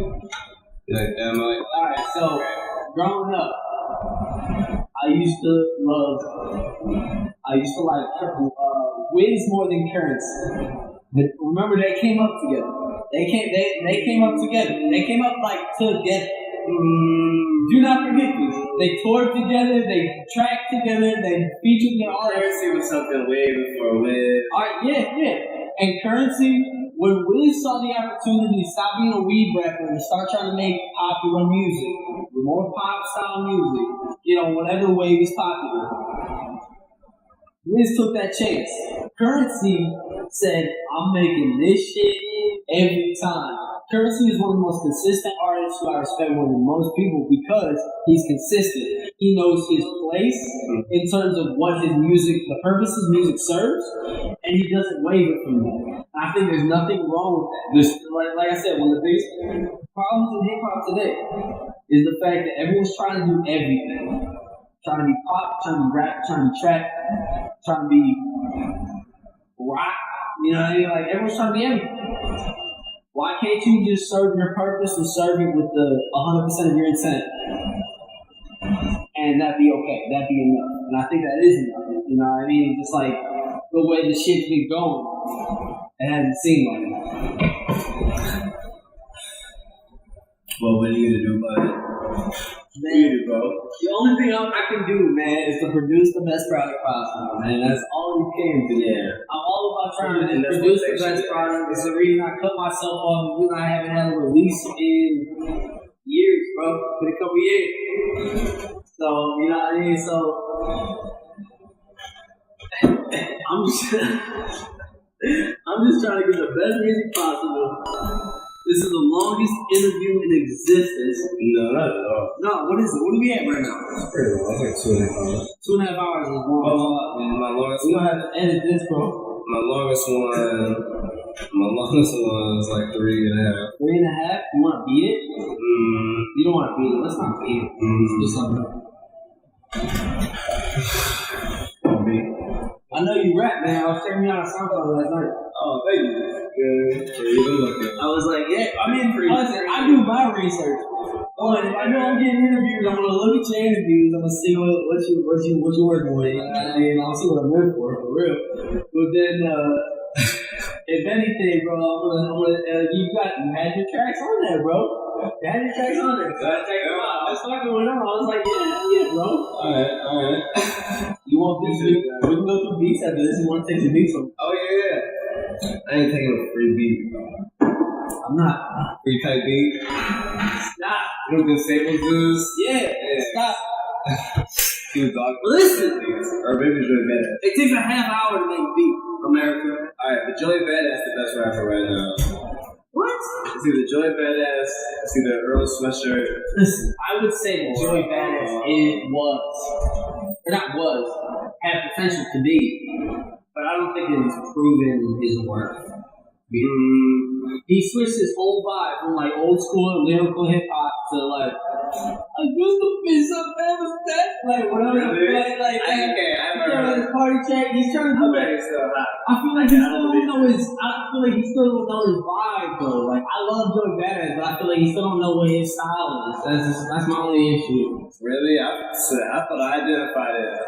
What is it? What do you think? Really good rap, like really good rap. He does have good bars. Like he was one of and it's not boring, you know. Do you think? Let me ask you this. I heard something like this isn't a bad song. You were telling me. Do you think it's more important to like be a good rapper when you hear a song, or to like have a vibe, or like make you feel a song, or like Kid Cudi's not the most lyrical rapper, but he's got one of the best vibes. You know what I mean? Like his music comes on, and you're like, oh shit, like that shit, right? And so, yeah, exactly. You're like, oh, fuck, alright, cool. So, like, and then, you know, like, J-Rock comes on, he's screaming at you, but his bars are hard. So you're like, fuck you know what I mean? So, like, do you think it's more important to, like, have hard or, like, more bars? Or do you think it's, like, because, like, Royce the 5'9" is one of my favorite rappers. Because he's got some of the best bars ever. Yeah, but I don't, when I want to put some shit on, I ain't going to put him on. I'm gonna put some shit I want to hear, like some shit that make me feel good. You know what I mean? Like I think that's more important, to be honest. Like I think that like I got over trying to be the best rapper a couple years ago. Like a couple years ago, I had the epiphany that like I can continue trying to be the best rapper, have the most bars and best lyrical content, whatever the fuck. And I very well may give respect that deserves, very well, you know, I might not. Who knows? But is that really the point? Like, or do I want to hear songs on the radio that I made that like, oh, made me feel a certain way and be like, oh, I can play this in the club, I can play this at the beach, I can play this at the car, whatever the fuck, whatever style I decide to go for. Like, is that more important to me? And I think that was in the long run more important to me. Like, I want to make good songs. I'm fully capable as a lyricist, so I'm ready for beef. Yeah, I think so. I'm ready for beef. If someone wants beef, I'm ready for beef. I'm capable. That's not my focus. I'm trying to make good songs. That's my focus. So, like, as a rapper, and especially in the day and age when people aren't writing their own songs, I think it's important to write your own songs and make good songs. I think that gains you a lot of respect in my eye. My beef, man. Why don't you smoke American Spirits, bro? Wait. So I gotta let's smoke cigarettes. Tell me what kind of cigarette I smoke. I smoke cigarettes. Meanwhile, I'm smoking Marlboro Red 100s, man. Like, I smoke the most cowboy cigarette of them all. That is honestly like the most tobacco-ridden cigarettes. Yeah, no horse, son. Here's what I'll say, is that I've been trying to get off cigs altogether, but I also judge people who vape pretty heavily. Yeah. So I don't want to make that. I don't want to make that transition. I hate your vape. I'm not buying no vape. I'm on there like. I'm not buying a vape, dude. I'm not carrying a vape. I'm not vaping in front of nobody. You know what I mean? So I've been hitting everybody's vape. But like, oh, what flavor is this? I just feel like, alright, man. Like, I just feel like I've been smoking. Like cloudberry. 6 months ago, I was like super stressed, so I fucking started smoking heavy. Smoked like a pack every other day. Yeah. And then it just got, obviously, I kind of like habited that shit, and I've just kind of been on that. But I do feel like when I'm about to quit, I'm just gonna quit cold turkey.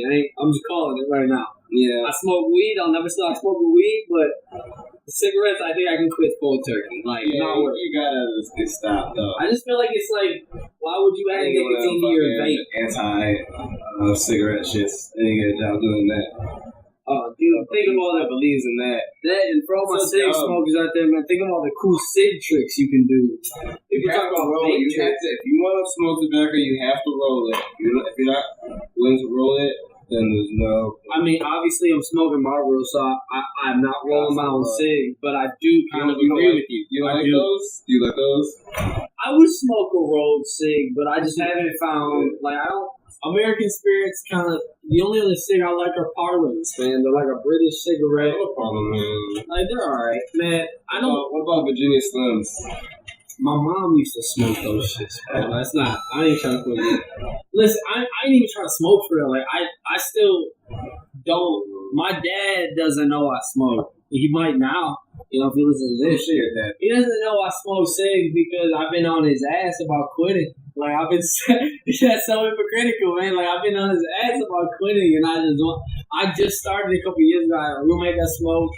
I wasn't trying to spend as much money on weed, so I was like, all right, if I can smoke, I get a little head high, and I'll feel like, all right, cool, whatever. I don't need a blunt or whatever.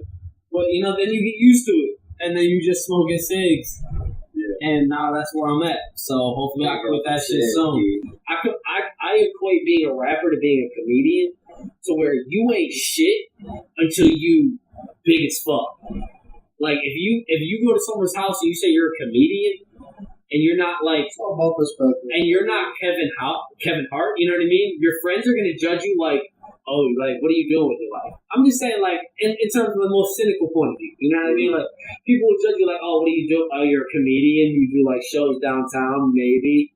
Oh, good for you. Like, you just say you're a comedian. People don't look at you seriously until you're a big deal. You know what I mean? Until enough people know who you are. Seriously. You know what I mean? So it's like, being a rapper is the same way. So it's like, I would never make the mistake of telling anybody I'm somebody. Because, like, that's like a huge mistake. Is like, people are trying to front out here like they're somebody. I think it's okay to be a nobody, but to be a different nobody, and to have your own thing to where people still gravitate towards you. You know what I mean? Like, you don't need to have Rolexes and have chains for people to like you. You don't need to have a fucking Bentley and to have $1 million home for people to gravitate towards you. Obviously, people come up every day off of being hood. You know what I mean? Like, being poor as fuck. Like, I think people just gravitate towards being real. And I think being real is the key, man. Like, I've always tried to be real to people, whether it be in my personal life or, like, I'm not like translated through the music. Like I try to be real, and that's the only thing that I want people to understand is that like no matter what happens, I'm not saying that I won't get rich. I'm not saying that I won't be poor forever. Who knows? But at the end of the day, I'm gonna be real with you. You know what I mean? Like if I'm rich, I'm still gonna be real with you. And I think that's the thing is that people get rich and then they talk from a rich point of view now. You know what I mean? They talk from the Bentley, Rolex, Balenciaga point of view. And people don't understand that because I don't have that shit. I can't afford that shit. If I got that shit, I wouldn't be able to buy that shit. I wouldn't be able to buy anything for the next 2 months. You know what I mean? Like sure, I could buy a $600 bag. But I ain't trying to buy a $600 bag because I got rent to pay. I got a gas bill. You know what I mean? Like, I got Netflix. You know, like, I ain't got cable, so I have to do that. You know, like that shit. Like, shit. People is poor out here, man. And there's no shame in it. That's why I say it.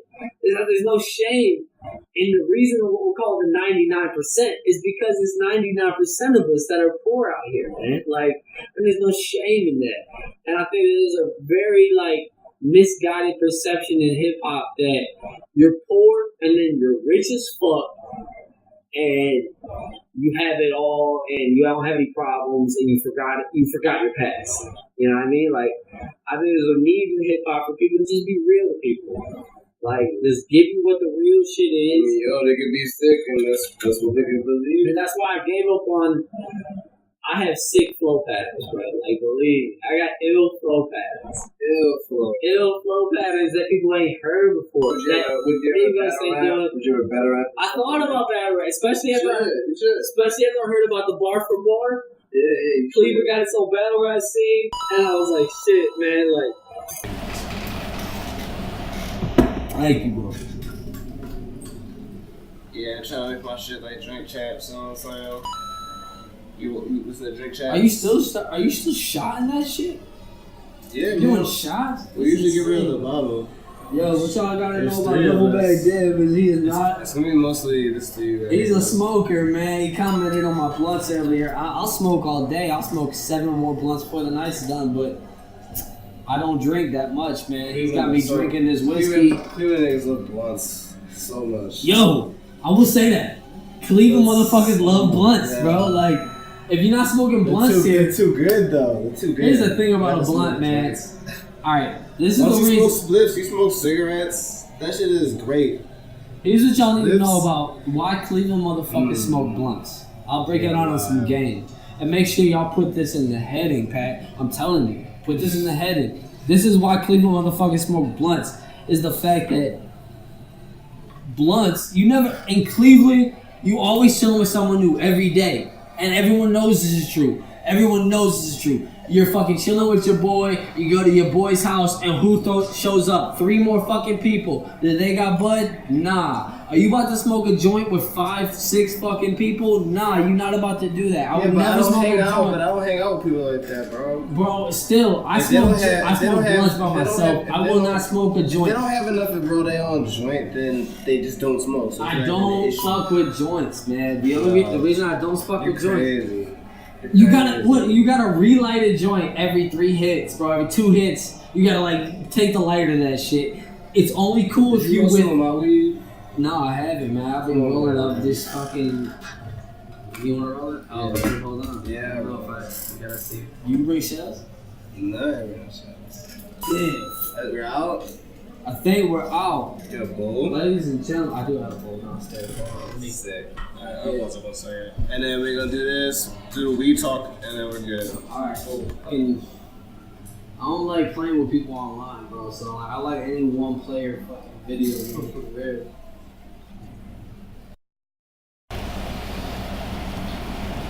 A lot of rappers out here talking that weed game, man.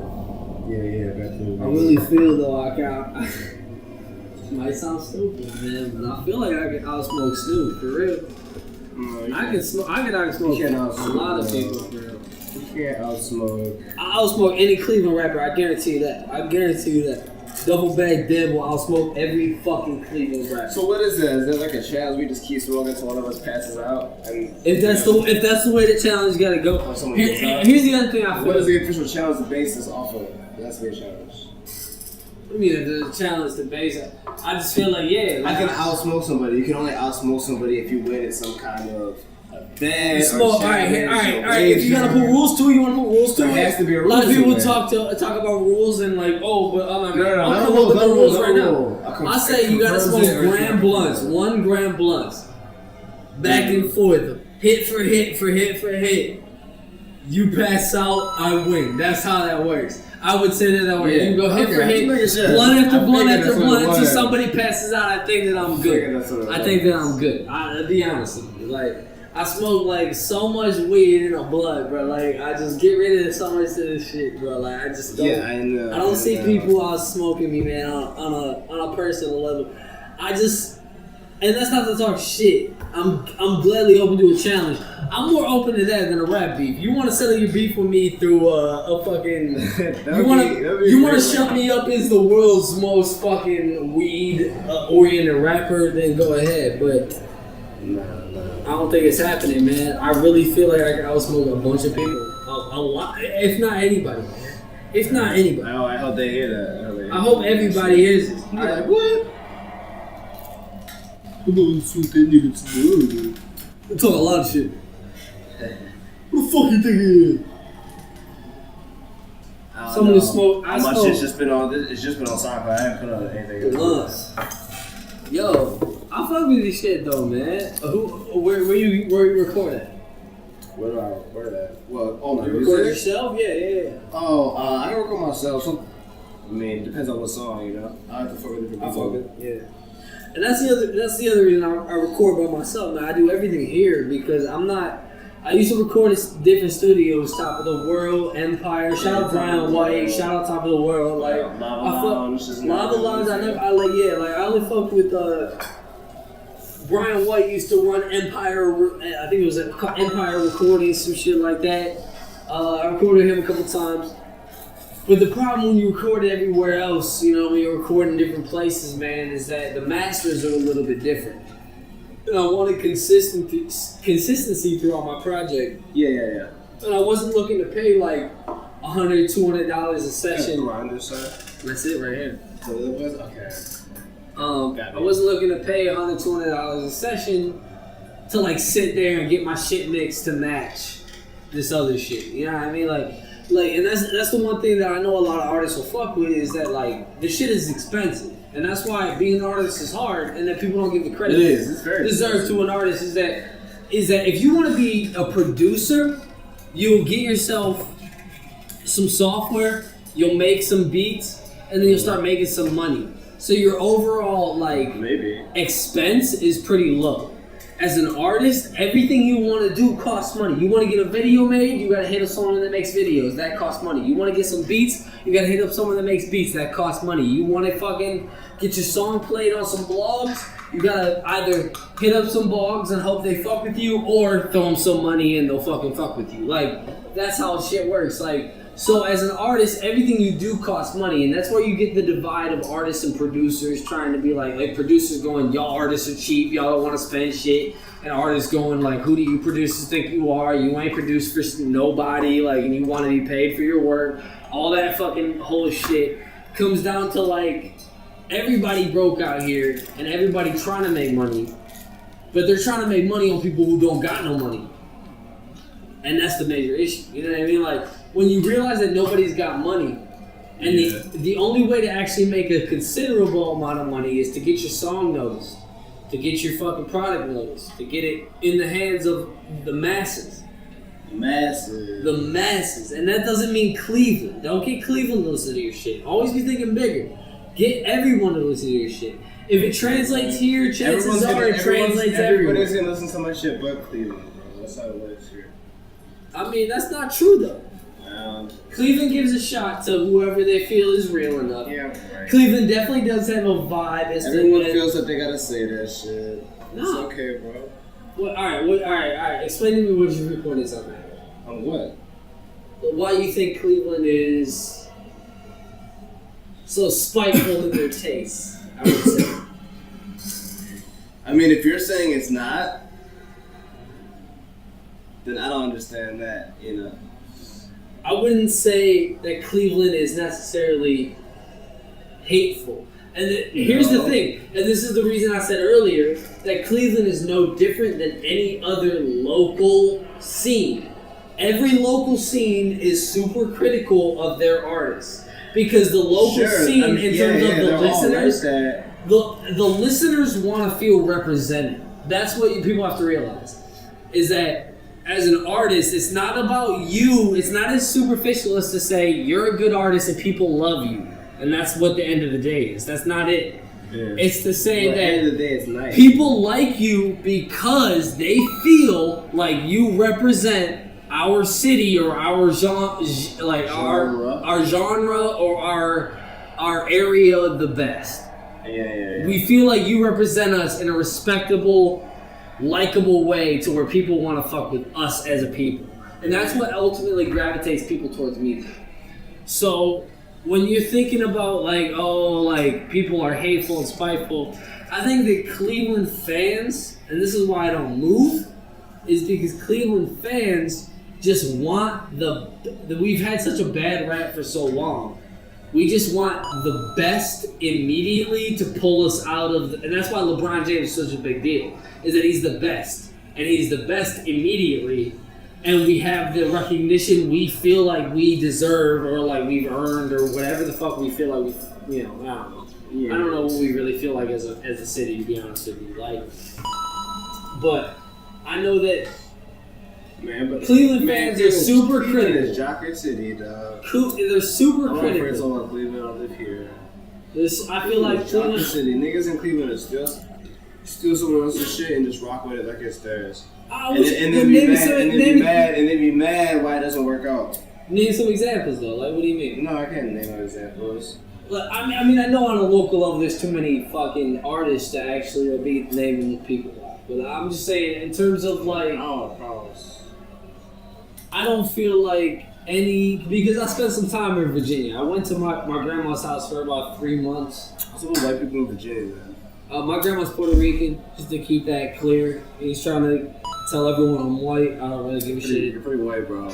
I am white, dude. Look at my legs, man. I'm white too. I'm white, but I know the struggle better than most, man. But in 2018, being white is being shameful, man. So like, I guess I should be ashamed of myself. I take it back. I'm actually like, I'm a white dude you want on your side, man. Like, honestly, yeah, because I'm fighting for what's right, man. And that's the thing. Appreciate that. I'm willing to die for equality, no matter what it takes, man. And I feel like there's something so wrong with America, man, that like we live in times of revolution, whether or not you think it or not. I'm sorry to tell you, America. Y'all niggas be leaving me hanging over here. My hang time was crazy over here. NBA Jam. We like you to smoke, man. You gotta be smoking, man. That's all it is. I'm holding to my teammates. He got the dabs, man. We be dabbing like crazy. Oh, the dabs. Dabs is cool. Once you get used to it. First couple of times I hit dabs, I was fucked up. I couldn't move. I was like, all right. And that's the thing. I'm just taking that. All right. Cleveland, let me tell y'all, man. Everyone's broke, so I'm gonna give y'all game. You broke. I'll be honest with you. You're broke as fuck. I know you can barely make rent this month. You want to get high just like the rest of us. It's a good shit. Start smoking dabs, man. Go to fucking Daystar in Lakewood. Yeah, shout this. Go to Vitrum, North Olmsted. I don't give a fuck where you go, but go get yourself a fucking rig. Spend $50 on that, and then buy $50 worth of dabs. You be smoking for the next 2 weeks. You be good, man. Dabs are the future, bro. Like, you want to save money, you want to still be high. Oh, that kind of look like some fiend shit, though. I don't like how it like rigs. It doesn't. Listen, I will agree. If you got someone who don't smoke in your house and they see you hitting the dab, you look like a crackhead. But you just gotta heat up the chamber, then put the wax in the chamber. It's just crazy, bro. I'm watching people that fucking like. I seen some niggas do some crazy drugs in my life, man. So every time that reminds me of some crazy shit. Yeah, no, it does look crazy, and it does kind of make you look like you're a heroin addict or some shit. Like you're trying to freebase some shit. Yeah, but I think on a whole, man, like I can smoke a whole blunt, and 20 minutes later feel like I want to smoke a blunt again. You know what I mean? Like I feel like I just need to smoke blunts. Like I'll be smoking all day. If I hit a dab, I'm like, I hit a dab. It's like 0.2 ortho bud. I'm geeked for at least an hour. And I'm geeked to the point where I honestly don't even know what to do with myself sometimes.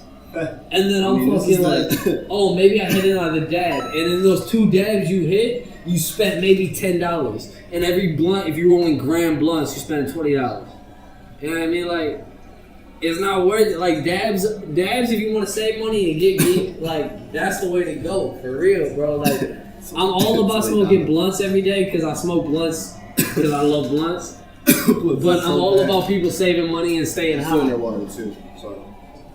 Like, I'm all about people staying high. So if you want to save money and stay high, smoke dabs. Duffel bag dab is the people, bro. Duffel bag dab is the people.